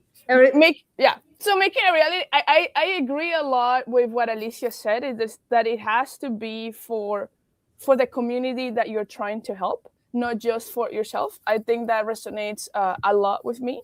And the greatest thing when you are a dreamer, or when you want to make an impact, or when you want to make a difference, is seeing it at the end of what you do. For example, every time we teach, we might teach a classroom of 30 to 100 kids. And if one kid comes out of that now wants to finish high school, wants to go to university, or wants to pursue computer science, that is the biggest accomplishment I can have. And I think that when that happens, it's the most beautiful thing, and it happens in every class we've taught. It's amazing, because you notice when you're teaching, when you're doing it selfless, right? You're doing it for their benefit. Because there's for us, like, we're already in the tech field, for all of us at Nuevo that do the volunteer work. But seeing that, it's amazing. And then just a quick story, going to El Salvador, we got that dream thanks to Rosario and the connections that Rosario has. But we got to go to El Salvador, and it has been super life-changing in the sense that kids really appreciate us going there. El Salvador has changed insane. If any of you, like especially you two, you from Colombia, go there, like, to see what's possible. It is so mind-blowing to see how the country is going. But then when the kids' classroom, we got there, and the kids is like, I'm going to start working for you right now. Tell me what to do. I believe in you. They have never seen someone from the US come in to teach me that I can be the next person that develops the app that's going to change the world. I'm going to be the next woman. I didn't even know that I could go to university and study what you're studying.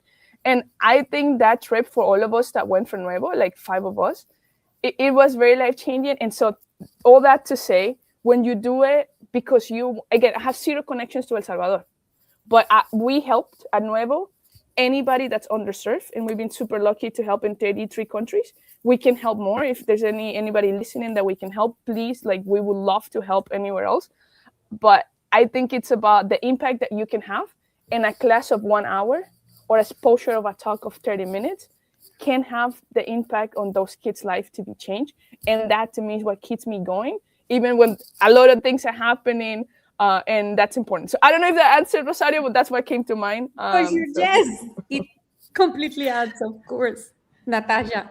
From a practical standpoint, how do you turn dreams into reality, right? Like synthesizing the question. I think it's visualization, and it's visualization, mental visualization, and physical visualization. So like, I find that, before going to sleep or even upon waking, both these states are so powerful. And every time I'm working on something big, or I have a mission, or actually on a regular basis, I'll literally visualize what the project looks like, or what the week looks like, what the day looks like, what I want this thing to be, right? It's I think that it's so very powerful, and we might be taking it for granted. And then the physical one, again, it's the more you can see it, the more you can architecture it physically, you can design it, draw it out, write it out, like the more clarity this vision of yours finds, the closer to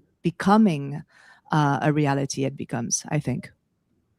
Thank you. Well, unfortunately, we need to close and wrap up today, but for sure, for the audience, please follow and connect with all these ladies. I am sure that you will be surprised for the things that they didn't share here, but they may share in other platforms. And be sure that you are connecting and following up. And again, thank you, Chris. Thank you. To the ones in the next panel, because in the next conversation, because I know we took some time. And thank you again for being here. My complete admiration to all of you. You know that. And thank you again. Thank you, Rosario. Thank you, everyone. Thank you. Bye-bye. Yeah, thanks to you, Rosario and Bye. Chris, for this. Bye-bye. Alina. Thank you. Bye. Ciao.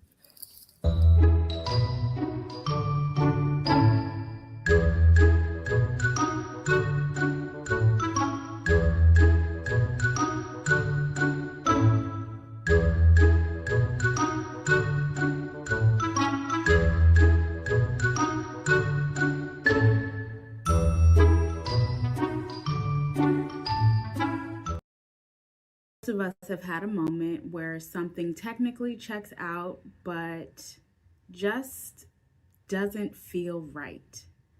Not in a dramatic way, just that quiet pause, that internal, Maybe your mom called it having eyes in the back of her head. Maybe you've said someone didn't pass the vibe check. We call it a woman's intuition, but really it's pattern recognition, lived data. It's years of navigating systems that were not built with us in mind and learning to survive inside them anyway. Trust intelligence. Here's what I've realized. Trust isn't about facts. It's not even really about proof. It's about relationship, whether we believe something is acting in good faith towards us. So what if trust isn't a soft skill? What if it's actually design intelligence? Women have always been trust engineers in families, in friendships, in communities, and movements. We know how trust is built slowly, how it's broken quietly, how power hides behind politeness. We understand that safety is relational, not transactional. And that intelligence, that pattern recognition, is exactly what's missing when we design the technologies shaping our lives. We can't code trust like a feature, but we can engineer the conditions that make trust possible and sustainable. In today's digital world, trust is breaking down in 3 places. First, trust in systems. AI algorithms that deny your job application without any explanation. Algorithms that determine your credit worthiness based on patterns that you can't see or challenge. Second, trust in institutions. Platforms that change their terms overnight, or companies that say, we value your privacy, while we are the product in their business model. Third, trust in perception itself.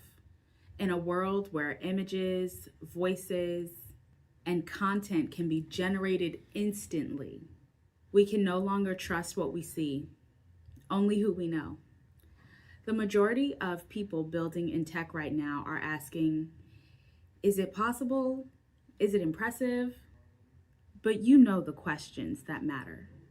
That you feel when something's off, that's not imposter syndrome. That's expertise. That pattern recognition, that's trust architecture. You don't need to make tech more friendly. You're here to make it accountable. The systems being built right now, the AI, the platforms, the algorithms, they will shape the next century of human life. And right now, they're being built without the intelligence you bring. Not soft skills, design intelligence. The ability to ask, who does this protect? Who does this serve? Who gets harmed when it fails? And who has the power to fix it? These questions are foundational to the architecture of trust, which is structural power. And here's the thing, you already know how to do this. You've been doing it your whole life. You've been reading rooms, sensing misalignment, and navigating power dynamics that others don't even see. Now, I'm asking you to do it consciously, intentionally, as design work. When you're in that room and something doesn't feel right, that's data. When you sense the misalignment between what's being said and what's actually happening, that is pattern recognition. Trust that. Build from that. And ask the questions others aren't asking. Not, is it impressive? But who does this protect? Who does it serve? Women have always known how to build trust. The future is asking us to scale it.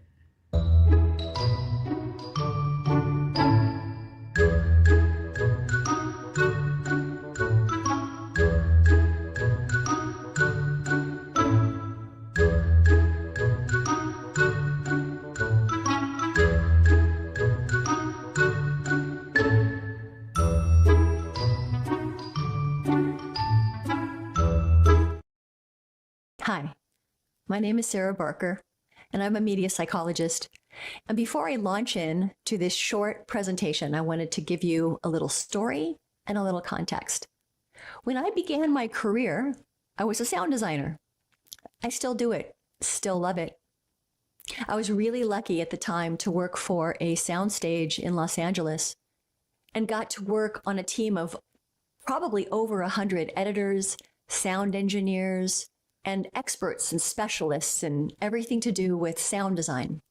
I noticed something back then, and this was a while ago. There were only a few women.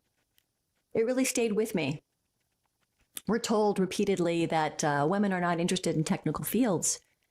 Well, I'm a woman, and I'm very interested in technical fields, and I've been working in them in my entire life. Although I no longer teach sound, I still practice sound editing and sound design. And as I mentioned, I'm a media psychologist, and I'm here today to present you with 6 key findings coming out of current research that I feel certain will convince you to hire women and to put them in leadership roles. Thanks for hearing me out. Today, I'm going to summarize what contemporary research actually shows about women in leadership roles. This is not an argument based on values or ideology. It's a short synthesis of large-scale organizational and leadership research. The question guiding this talk is simple. What does the evidence tell us about representation, performance, and organizational outcomes? First, women remain underrepresented in leadership. Across OECD countries, women make up roughly half of the workforce, yet only about a third of management roles globally, with representation dropping further at executive levels. This gap matters because the data do not support a pipeline explanation. The issue is not availability. It is a talent utilization problem. Second, gender diverse organizations show higher engagement.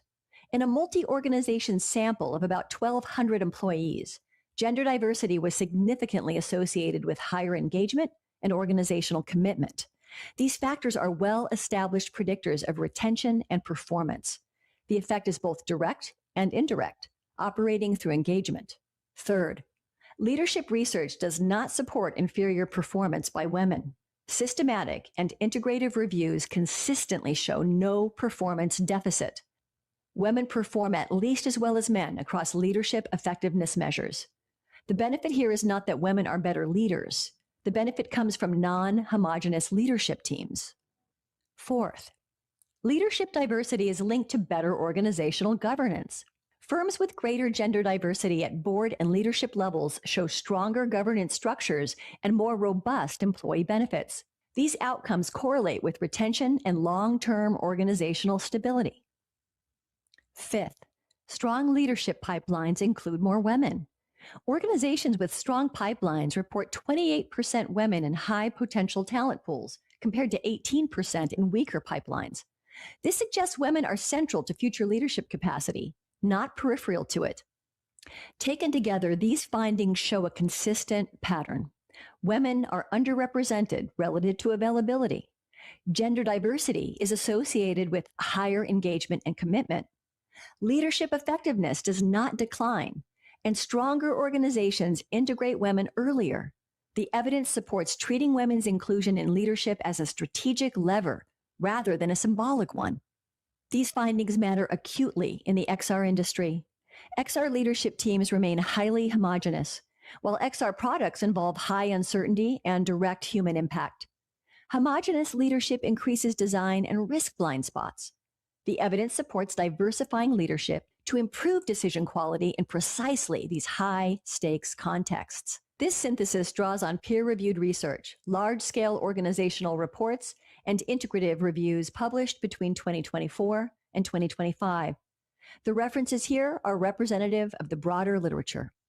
To conclude, the research is clear. Including women in leadership is not about preference or signaling. It is about evidence-based organizational performance and governance. Thank you. So, how'd I do? Did I convince you? I hope so. I hope that you see how important it is to bring women into the fold early, not late. The evidence is clear.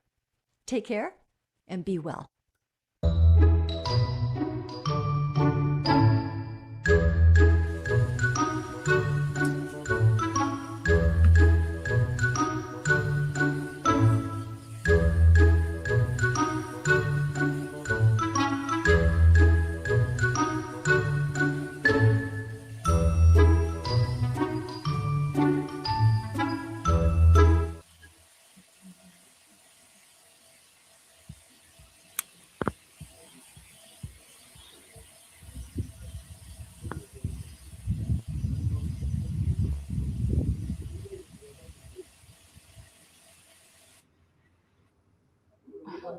Hello, welcome everybody. It's nice seeing you. Can you all hear me?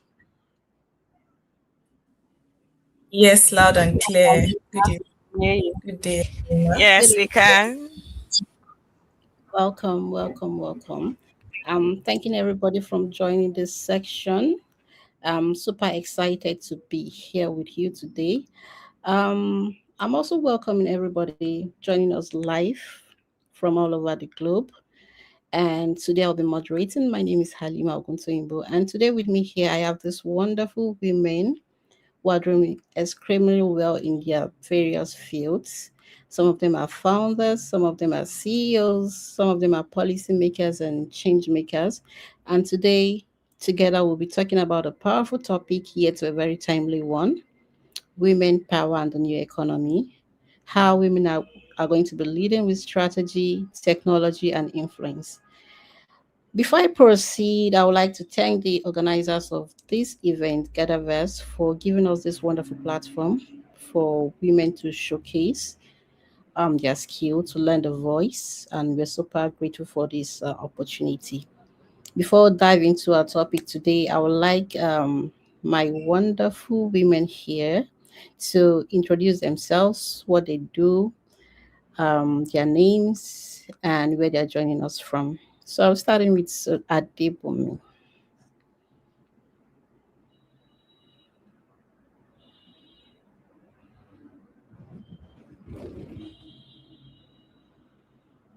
So Adebomi, can you introduce yourself to us?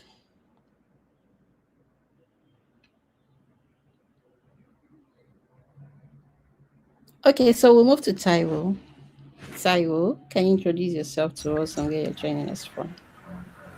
Okay, so thank you so much for having me here. My name is Taiwo Adewemba.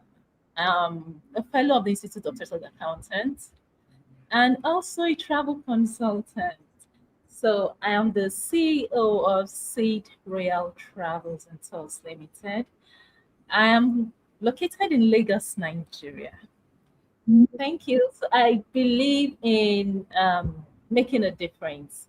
I believe in adding value, and I am not adding value because of what I want to get, but because I know when you add value to your society and you bring value to the table, you always get value in return.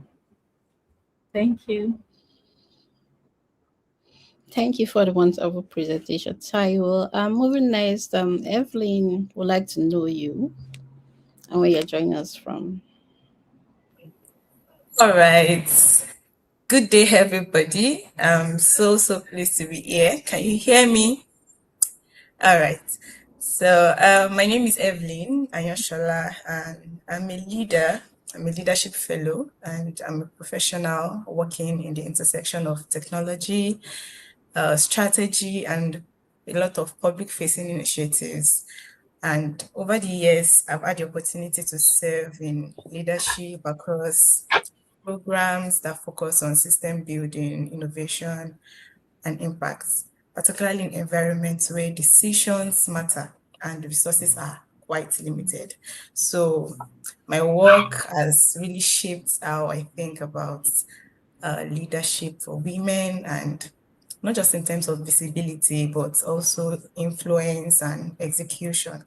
So I'm actually looking forward to very practical discussion here today. I want to learn from fellow panelists and also to be able to share. Thank you very much. Wonderful. Thank you for joining us, Evelyn. Next will be Halima. Welcome, Halima. Can we know you and where are you joining us from? Okay, hello everyone. My name is Halima Muhammad. I have a background in statistics from Ahmadu Bello University, Nigeria.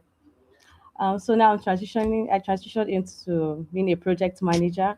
That's reaching out to African Girls Initiative, Rotagi for short. Rotagi is a non-profit pan-African organization that deals with training young girls on how to use AI, leadership development, life skills, and digital skills. I'm so happy to meet every one of you here. I'm calling from Kaduna State, Nigeria. Thank you.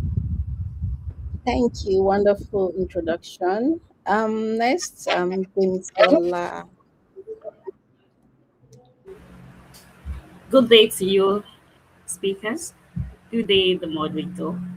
My name is Bimisola Hello, and currently I work as a project manager at African Biomed Tests Limited. Okay, professionally, that's what I do daily, but passionately, um, I've realized a purpose in helping first-time mothers gain clarity, especially at that very early stage. And at the moment, that is one vision for me to see that first-time mothers, most especially, and I can say new moms are supported. They feel heard, and they are also empowered to do more for their family and for their community. Yeah, thank you, everyone. And I look forward to a very practical session this evening. Thank you, everyone. Thank you, Demisola. Wonderful. It's nice meeting you. And finally, Adegbomi, we are not able to hear you earlier. So can we get to meet you?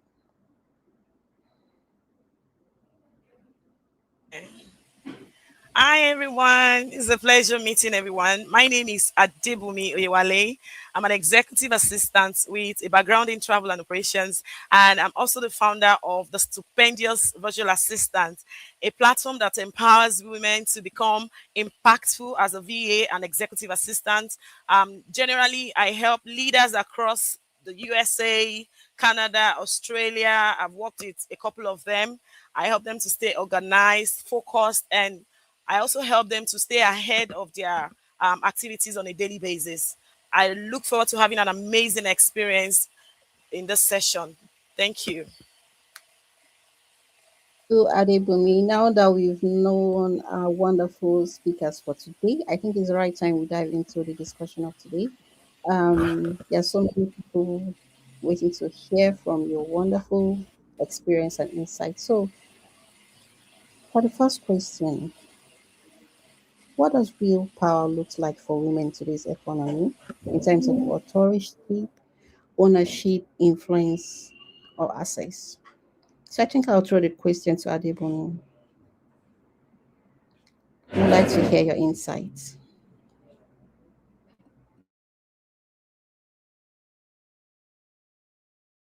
Okay, thank you for the question, moderator. For me, I would say real power has to do with choice.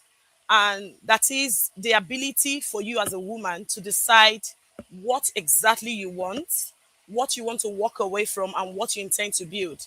Because yes, authority is very good, power influences, all of this open door. But at the end of the day, it can still leave the woman trapped. Okay, so let me give you an example.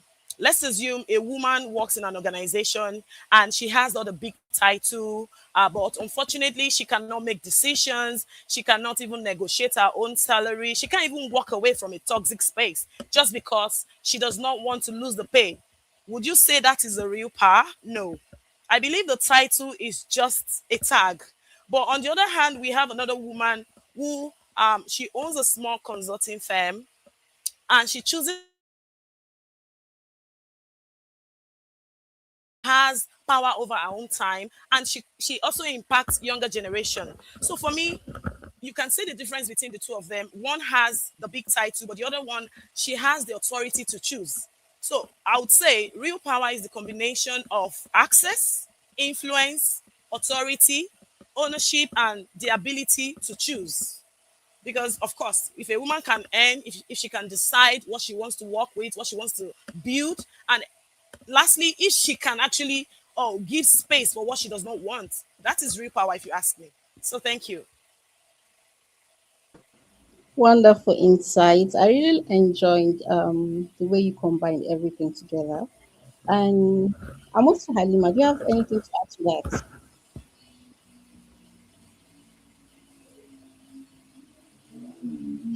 You're muted. Your mic is muted. Okay, thank you. I'm just going to add to what Bumi just said.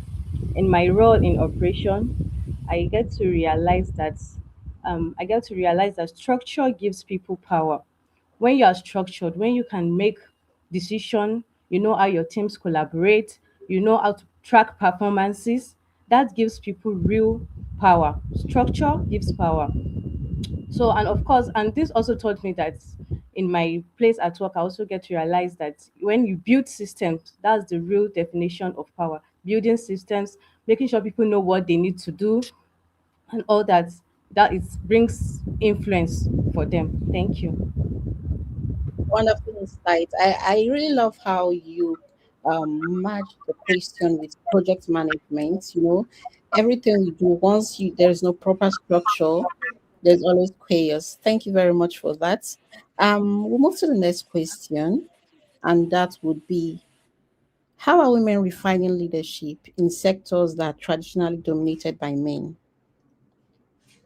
Hmm. So I think I'll throw the question to Sola. Can you share something with us? Can I get a question again? So, how are women redefining leadership in organization in structures that are originally dominated by men? I think one thing is paramount about we women, and that is our ability to bring into a space emotional intelligence. And I think that is a very core skills that women often bring to an organization. You know, the real emotional intelligence, empathy, you know, and structure, creating structure, using system thinking. I think sometimes it's natural for we women because it's something we've been doing right from the corner of our homes. And I think this is really shaping, uh, it's really shaping the economy and even the organization where women work. Thank you. Thank you, Bemisola, for that wonderful insight. To add, I also think that women these days are not ready to give up any longer. We are not ready to be pushed aside. Women are now doing things extraordinary in sectors that we used to think are just men, like engineering. We now see women in who are engineers, software engineers, front-end engineers, data scientists, and all that. So I think the women of this day are no longer ready to just be stay-at-home moms. They are also ready to put themselves out there. So thank you very much, Bemisola, for that wonderful insight. So I think I'm going to my next question will be for Evelyn, and that's because in recent time you've been in a leadership role. So, what strategic skill will matter most for women between now and 2030? Thank you so much for that question. So, what strategic role will matter for women? Okay. Truthfully, the role that I would say it matters both for men and women. But to start with, women have to stop taking the back seat. So when we talk about skills and roles and soft skills, hard skills, many times men they they go they go head on to attack and to take up these things. So I would say the role is soft skills and being able to translate your credibility into visibility.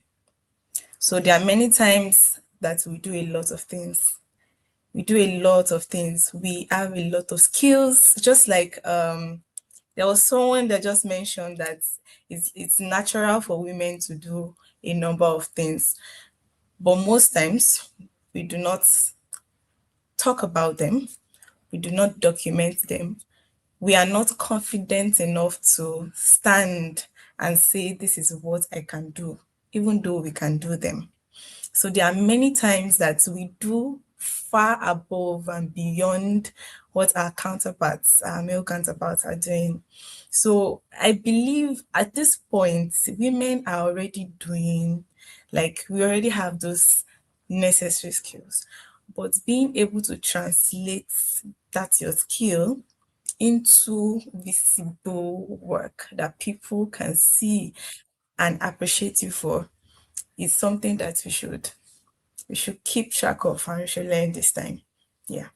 Thank you. Thank you, Evelyn. I think visibility is the key word. So many people they have the skills, but they keep hiding. And there's no how people can see the skills you have if you keep hiding. So I think for everybody watching us, if you have those skills, show them to the world. Do not hide any longer. This is 2026 and women are showing up. Thank you very much, Evelyn, for that wonderful insight. So, Evelyn, I'll still throw this back to you. Sorry, Bemisola. I think Bemisola is in the best position to answer this. As a woman who I know you have a background in data science, how are women leveraging technology? How are they using data to gain competitive advantage?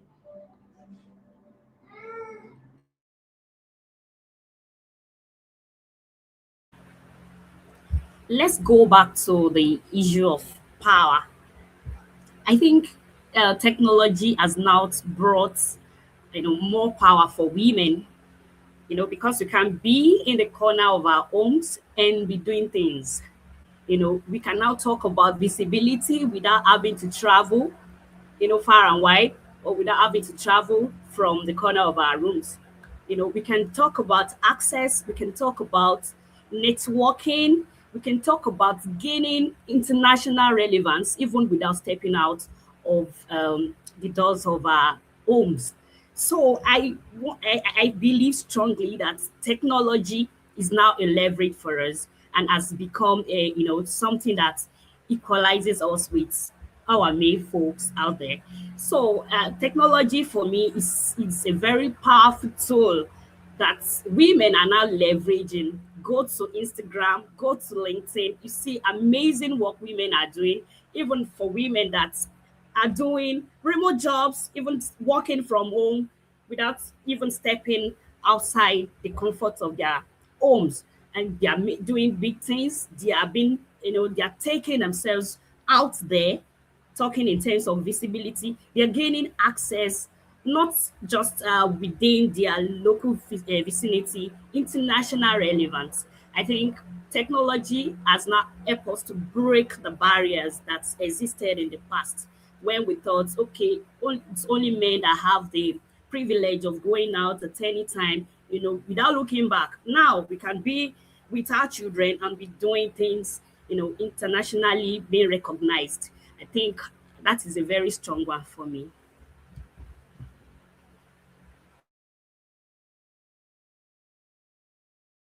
Wonderful insight, Bimsola. Ademo, do you want to add something to this? I know you're a LinkedIn person as well. Do you want to add to this? Okay, so I would say share like my colleagues have just said, women are actually we are changing the narrative, and Okay, when I say so we are changing the I'll just move narrative to the next in question. today's world, Taiwo, as a can you not woman hear in me? business, uh,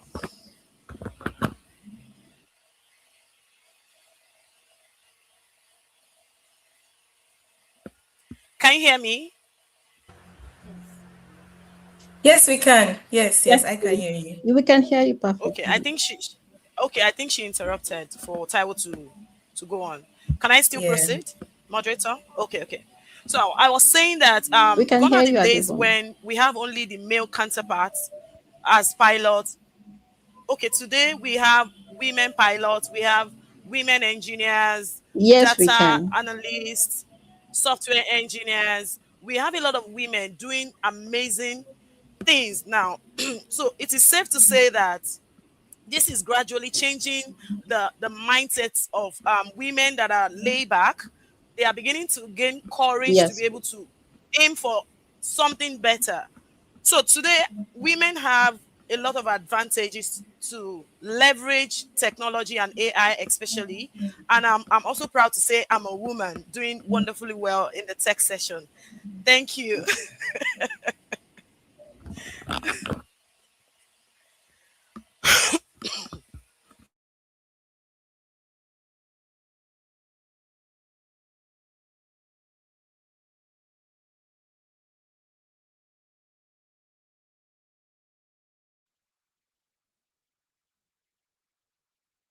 I think our moderator has issues with our latency. Obviously, but I think she's coming Okay. back. Can I take it up from there? Can I continue while Yes, so that please. we don't have to wait Yes, for her? please. Yes, please. Okay. Okay. Let me go ahead with Taiwo. Taiwo, I'm going to be throwing a question to you concerning what we have discussed so far. And what would you say what role does mentorship versus sponsorship play in accelerating women's growth? Sorry, please can you come again?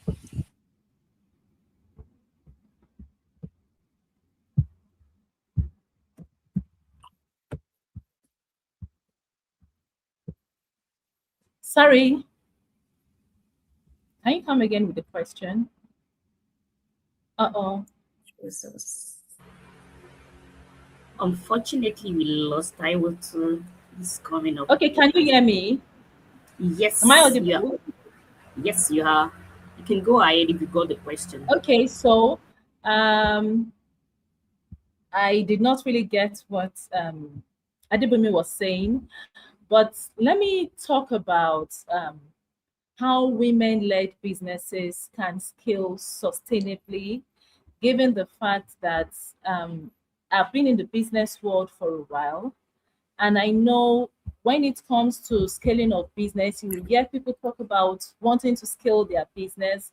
You hear people talk about, when they talk about scaling of business, what readily comes to mind is they often focus on numbers, the revenue, visibility, expansion. But many women scarcely think scaling of business comes with hidden costs. They totally forget that part that scaling of business comes with. And some of the hidden costs include burnout. You tend to burn out when you think of scaling business or when you go into scaling your business, then there could be value conflict and loss of well-being as a result of the burnout. And so the real question should not be can women scale business, but it should be how to scale business the right way. And if we are to talk about how to scale business the right way, it means we'll be talking about personal values, we'll be talking about health and well-being, which is the opposite of what I mentioned earlier. We'll be talking about long-term capacity and not just ambition. So when we say personal values, when scaling your business as a woman, it is extremely important that you do not allow it to negate your personal value as a person. For example, if one of your, like me, let me use myself as an example, one of my personal value is integrity, and integrity also happens to be one of my business core value. So if for me to scale my business, I will be putting my integrity on the line, or what it will cost me to scale my business is for me to put my integrity on the line, then it's a signal that I am not meant to scale my business in that direction, because I must not sacrifice my personal value in exchange for scaling of my business. So it's extremely important that women take note of this. If scaling my business would put my health and well-being on the line, then it's a red flag for me. So it means for us to, as women, to successfully scale our business and have all-round balance, these things must be looked into such that you don't end up scaling your business and you lose your marriage, you lose your family, you lose your children. There should be a balance. You scale your business and lose your health. So we should be very intentional about this. And then we look at the long-term capacity, not just ambition. You see people scaling their business and you just go into it without proper planning and looking at the key things that you need to look at. Another thing that is important is it's important for us to build systems so we don't end up sacrificing ourselves for that business. Where there are no systems, it becomes difficult to scale without you being the sacrificial lamb. So when you start thinking of scaling your business as a woman, it is extremely important that you put processes in place instead of keeping everything in your memory. And then you should be ready to delegate instead of, taking control. I know power can be so sweet, but for the sake of scaling the business, you need to let go of that power and delegate responsibilities. Then we should also harness technology. I know at the beginning of this, one of the speakers mentioned the role of technology. We should not undermine the role of technology in scaling of business effectively. We should make use of technology such that it would help us, will scale, will be healthy, will also have healthy relationships. Thank you.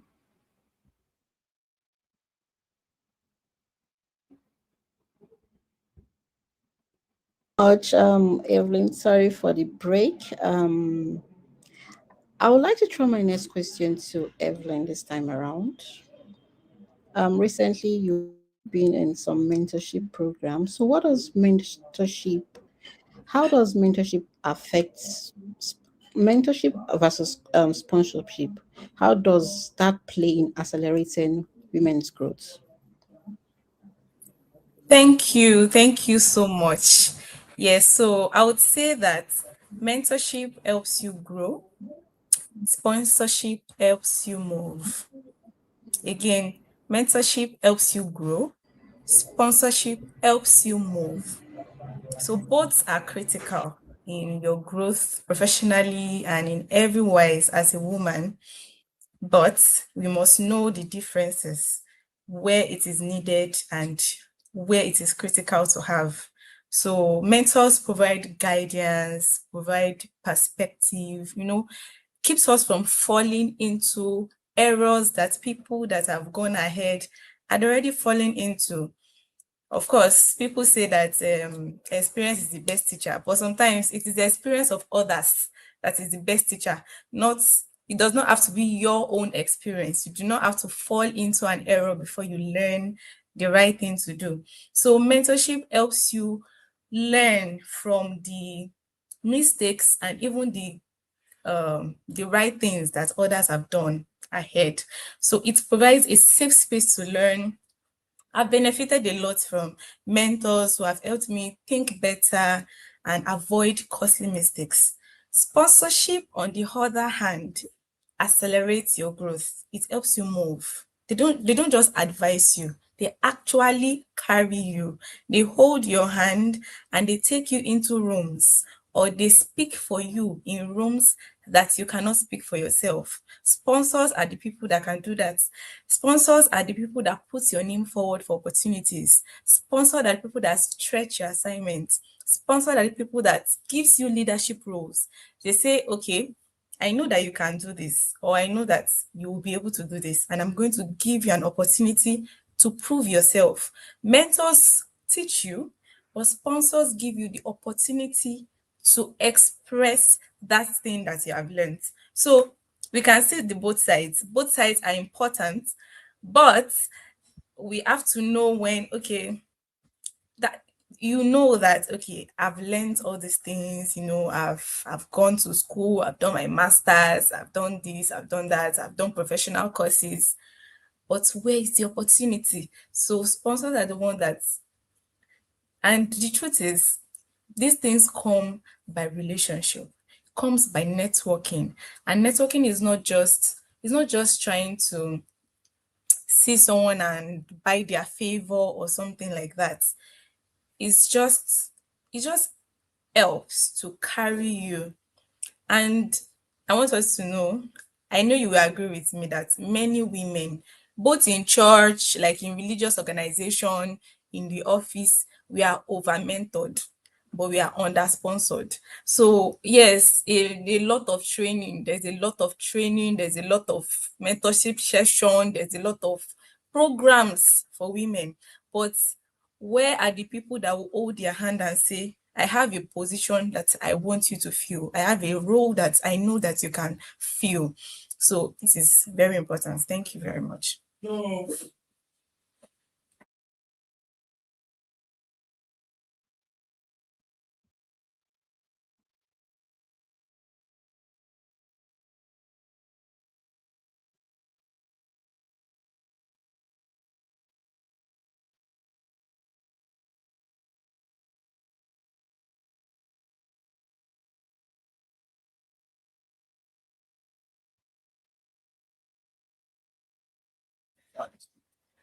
All right. Alima is off. I think I would continue. Can you all hear me? Yes, go ahead. Thank you. Yes. Thank you very much. So the next question I'm directing to Alima Muhammad. Yeah. So if you could redesign the future economy for women, what's the first thing that you're going to change? Just one thing.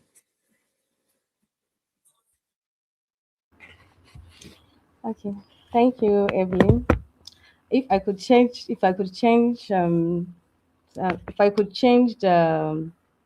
first economy for women, the first thing I'm going to change is not just confidence of motivation. Of course, I'm going to change access. Yes, access. When I mean access to technology, access to information, access to decision making rooms.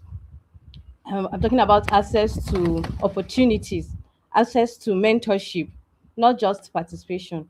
Okay, I've seen women I've seen women with ideas and skills, but being excluded because they've been excluded in the room because they don't have access.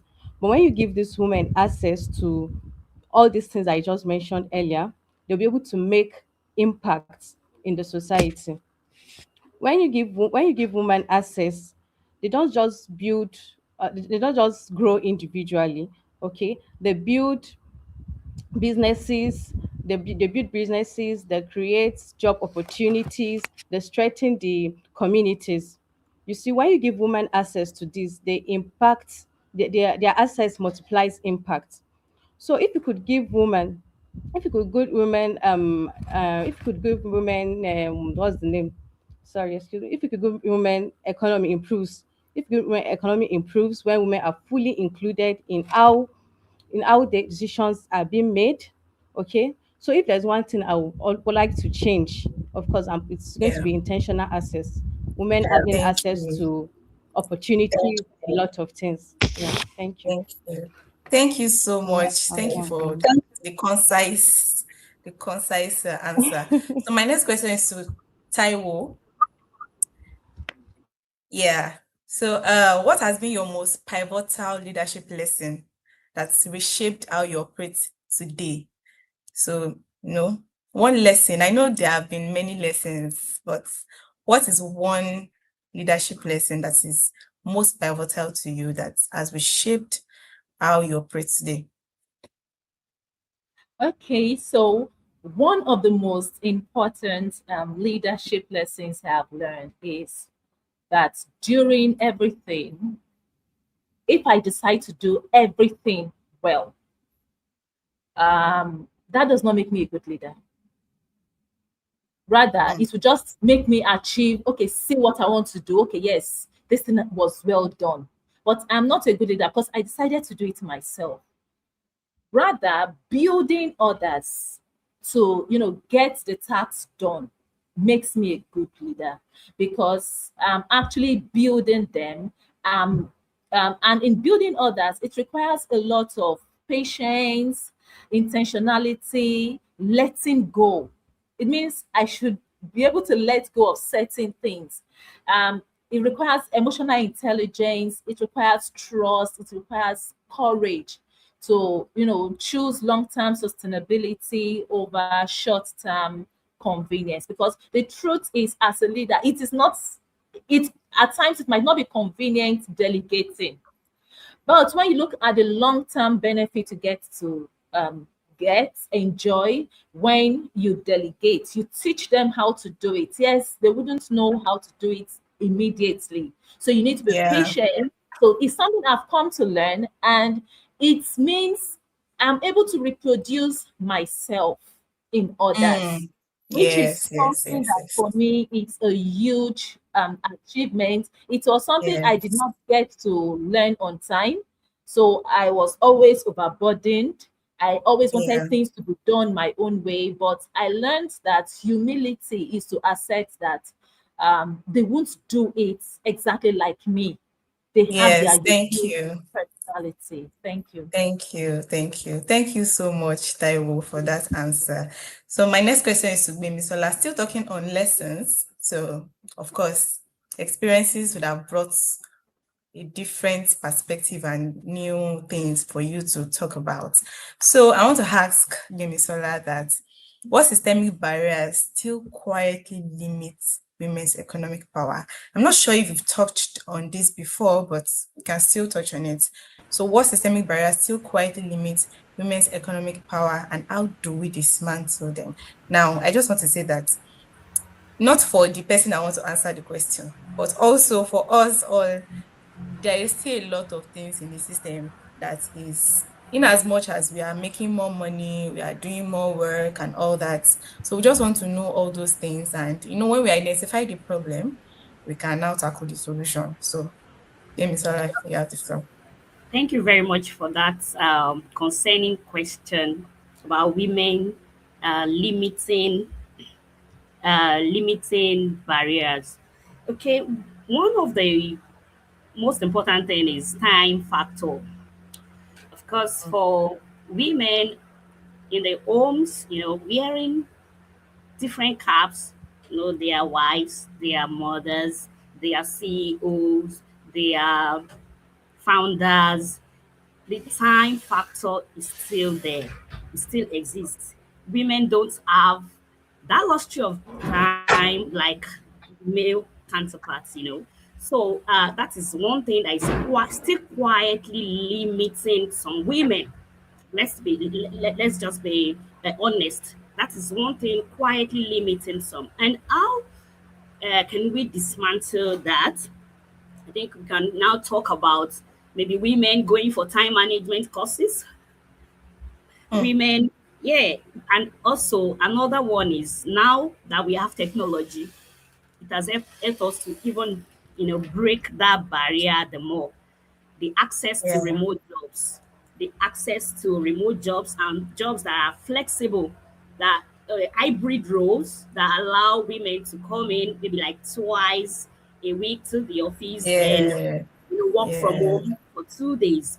These are the kind of things that we really need to look into. Organizations really need to look into.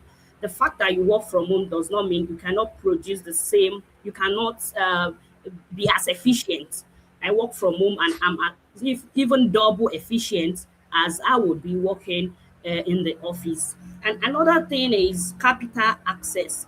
Like one of the Alima mentioned, and even you, Evening, when you were talking about women being over mentored and then being That's short of sponsored. sponsorship. Yes, that exists. So there is this capital that when it comes to empowerment, we empower women with different skills. But when it comes to the access to the main opportunities, they are not there for women. And how do Yeah. we break this barrier? I think women should now begin to speak up more for women. Yes, we should not stop at empowering Yeah. our fellow women. We should also maybe start going extra mile for them to access fund for their businesses. Women that are already there should make the steps or processes and procedures of accessing loan for women to break the barrier a bit, because now if you go to any traditional banks for women, they will be looking for proof, maybe proof that you've done a business before in the past and it's yielding some kind of Unlike proof. Prove female. yourself as a woman that you can do Mm. it, that you can utilize the resources well.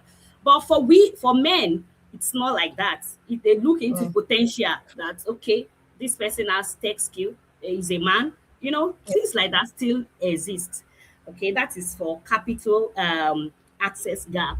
And the third one is skill gap. Of course, nowadays women are now encouraged to even apply to skill upskilling programs. To apply for empowerment programs. Of course, that is now there, and that is under how we are dismantling the skill gaps. But we still need to encourage more women to come out of their shell and go for empowerment programs, upskill in terms of tech and even non-tech roles, executive assistant role. I believe it gives women that flexibility to work with anyone and even from anywhere, and also virtual assistants, skills like that. Yeah. So I Yeah. think I will Thank you. summarize my point into three: time factor, capital Yeah. access gap, and also skills gap.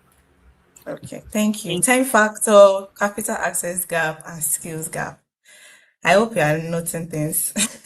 All right. I think my almost second to the last question will be going to Alima. Our time is fast spent. So I want to ask Alima, what does real power look like for women today? Like the status quo. What does it look like in authority, in influence, in ownership, and in access? What does it look like today?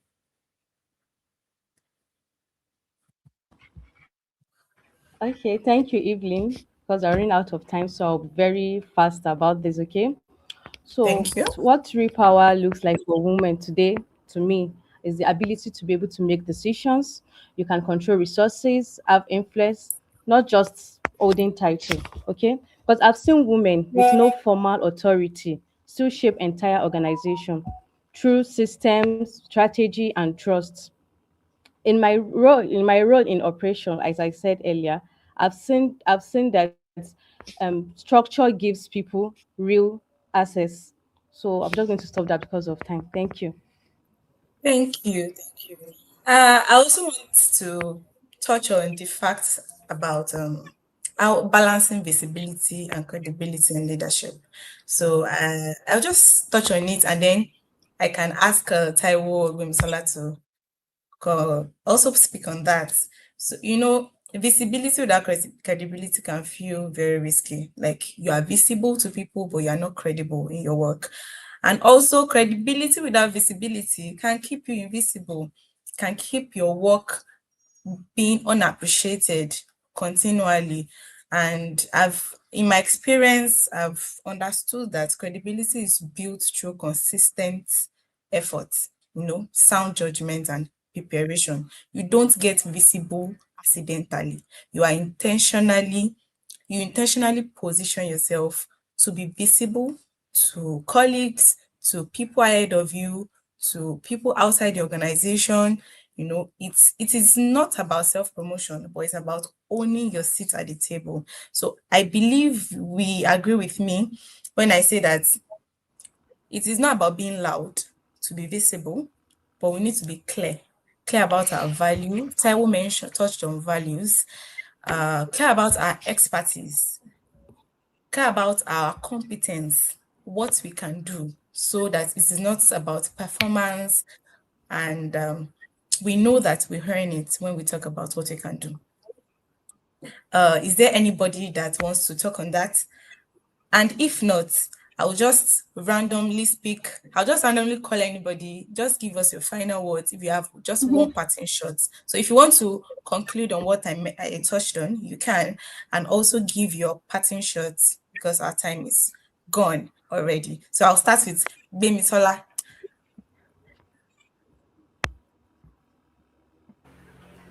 I would like to wrap it up from here by, emphasizing on how we use technology to promote ourselves, to promote the work we do, to learn as much as we want to learn, to, improve our career, to socialize, to network, to gain access. I would just say that women should be more intentional about how we use technology and AI. Technology is no longer the future, it's now the present. And Yeah. if you are still very shy of using technology the right way, of leveraging the Yeah. technology, because there is a difference from using technology and leveraging technology to your Yeah. advantage, you are Yeah. missing in this current age. So let Thank women you. use technology intentionally, and AI is also there to amplify what we do. Thank you. Thank you so much. Taiwo, Okay, please, as women, remember 1 minute. that a leader who is depleted cannot build something that lasts. Protect your well being as a leadership strategy. Rest is not laziness, boundaries are not weaknesses, and well being is not optional. Thank you. Thank you so much. Adebumi, you've been are you here? Can you give us a parting word? Adebumi. All right. Okay, I'm here. No Thank you. problem. Yeah, Okay, yes, okay. I'm here. Can you hear me? Yes, please. I Hello, can can hear you hear you. me? Can you hear I me? can hear you. Yes. Yeah, yeah. I would just like to implore our women. I would like to tell them that as a woman, do not be afraid to access rooms that matter, and to also you need to always make sure that your voice is heard. Okay. As a Thank woman, you you. have the power, you have the influences to make decisions that takes you to the rooms that you never expected. Thank you. Thank you. Thank you so much. As we continue to break barriers, let's remember that power is not about positions, it's about purpose, persistence, and the courage to lead. Thank you for joining us for this panel session. We are so, so glad, and I've had a wonderful time with all my wonderful women here. So, bye. Have a great evening. Bye. Bye. Bye. Bye, everyone. Bye. Bye.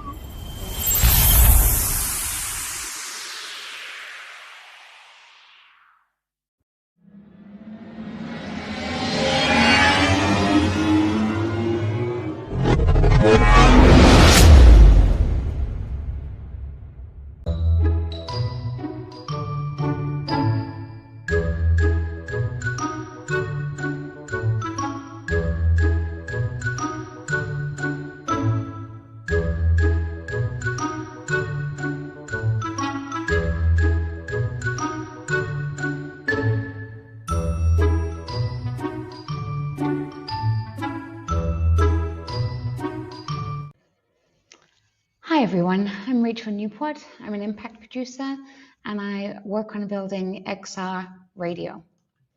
XR Radio is a Global South network focused on positive impact works. We focus on art and heritage, climate and environment, and social impact projects. A fantastic list of creators. You can check them out, more about them and their incredible work on our website. This summit is about emerging tech and humanity, and for us, that means building infrastructure for the stories that we just can't afford to lose, from climate knowledge to cultural memory to community spaces.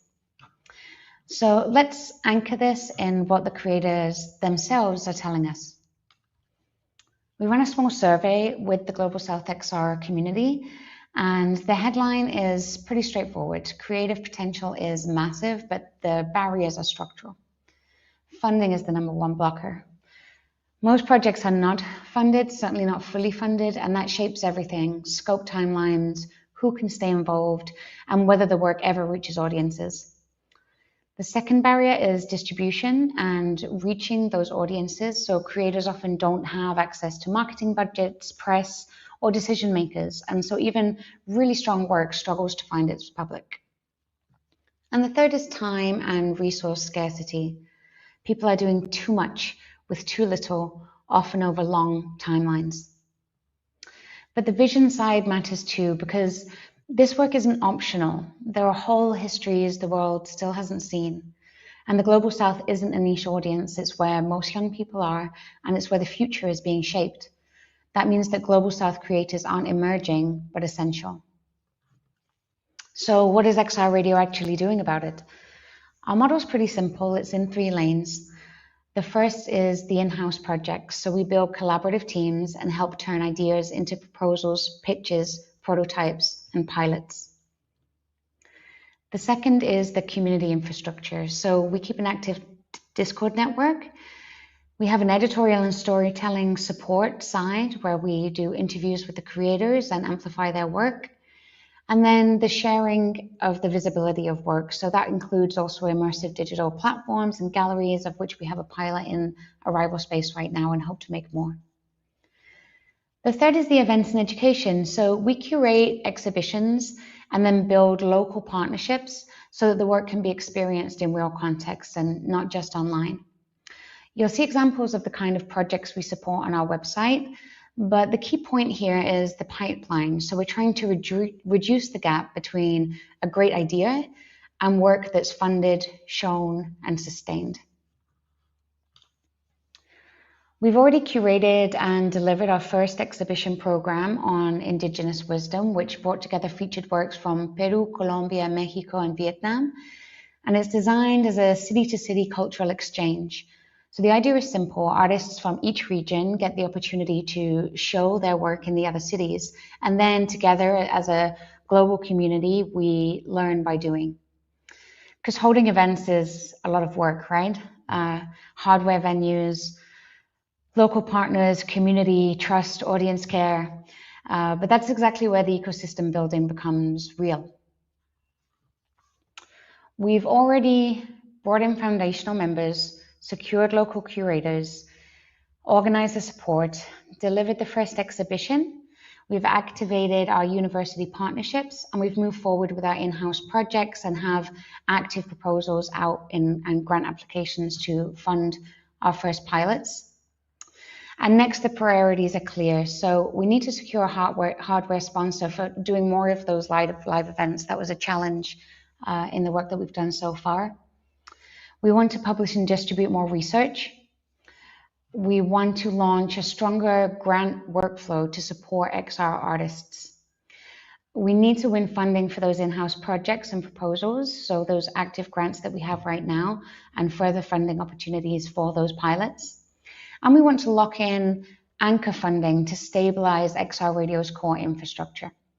So that last one matters because sustainability for us isn't just about the projects, it's about the people. So our philosophy is basically exchange, not extraction, care before scale, trust over transactions.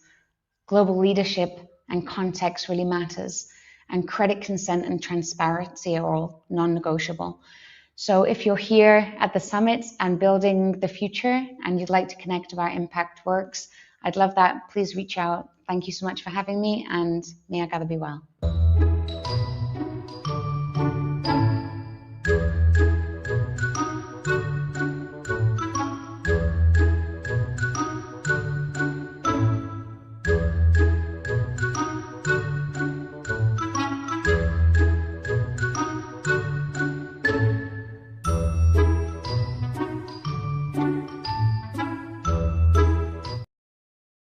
Hello, my name is Cecilia and I am a very curious person.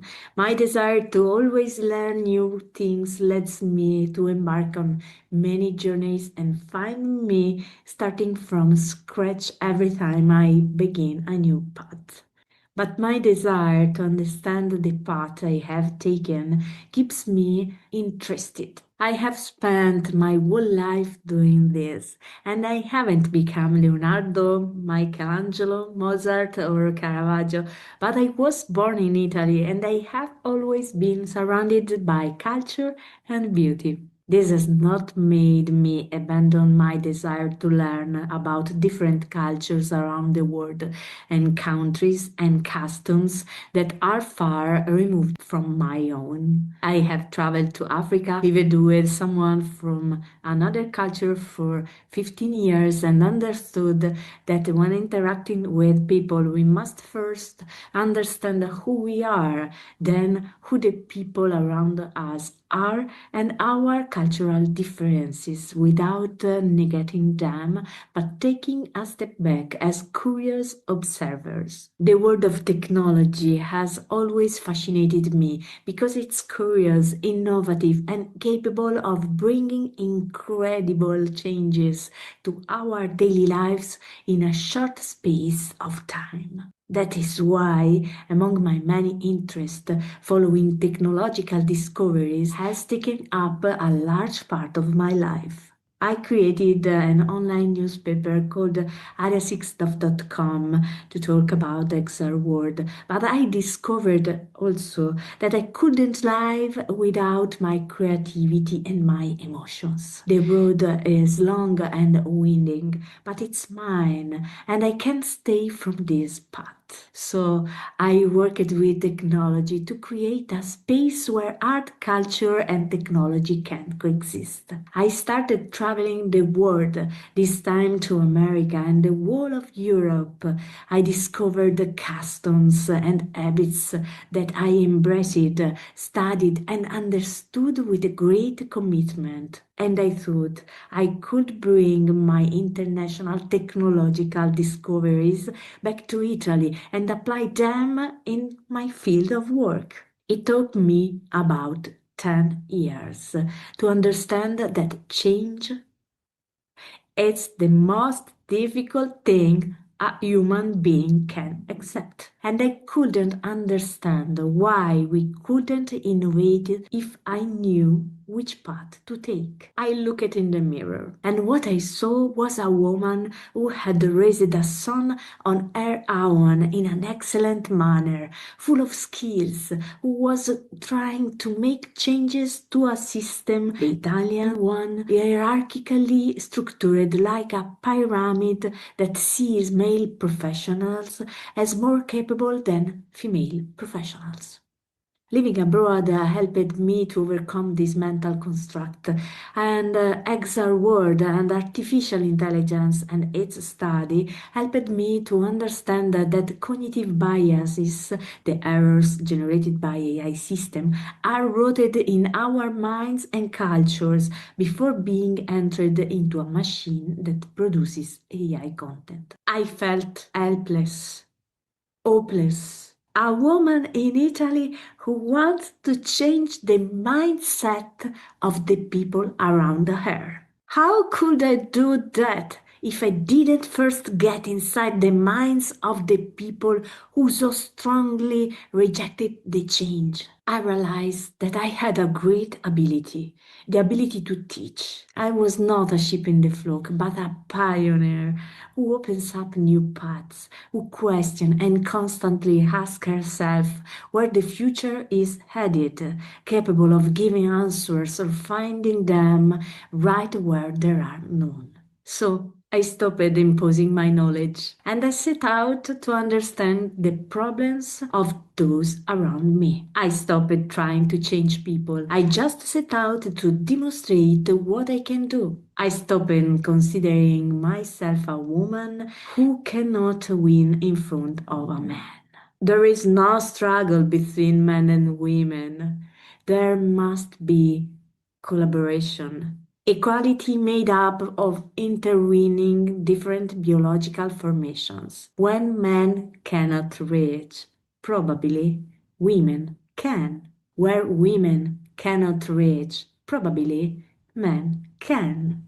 Always aiming to exceed one's personal limits. In the month that I have been doing this, I have seen the people around me change.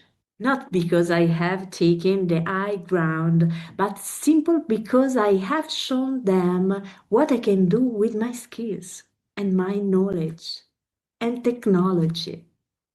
Change comes through small daily adjustment and understanding that technology, when used correctly, can make our work easier and not more complicated. It takes knowledge, commitment, and study. It takes willpower. And I am certain that the most difficult things to do is to look in the mirror and realize that it's not our biology or our aesthetics. It's not the outside that can help us reach a level of evolution, but the way we guide our minds. I thank all the continents and culture I have known and experienced, Africa, Europe, and America, for allowing me to observe my personal cognitive biases, my dynamics and complexities given by the culture in which I grew up. And I thank GatherVerse for allowing me to start 2026 with this thought. Voices of wonderful women from all over the world brought together in a single international event. GatherVerse. So may our gather be well. Thank you.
she sewed my new blue jeans. My father was a gambling man down in New Orleans. Now the only thing a gambler needs is a suitcase and a trunk. And the only time he's satisfied is when he's on a drug.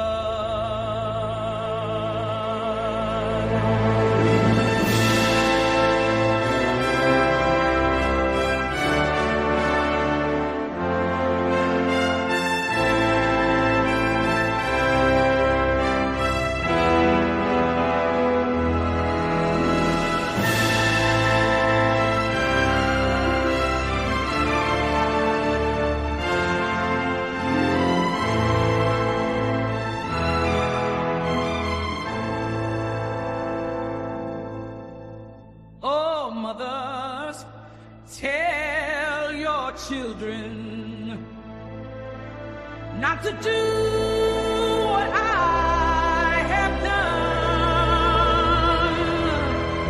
Spend your lives in sin and misery in the house of the rising sun.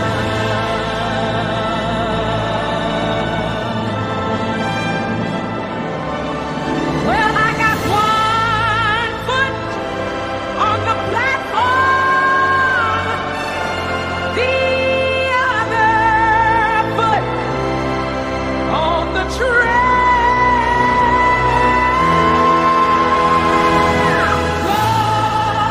Going back to New Orleans to wear that ball and chain.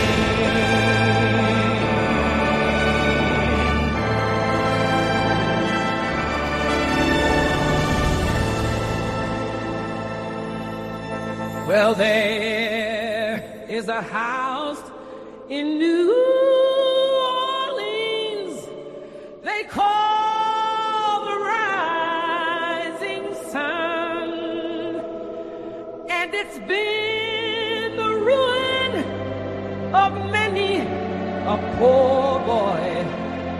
And God, I know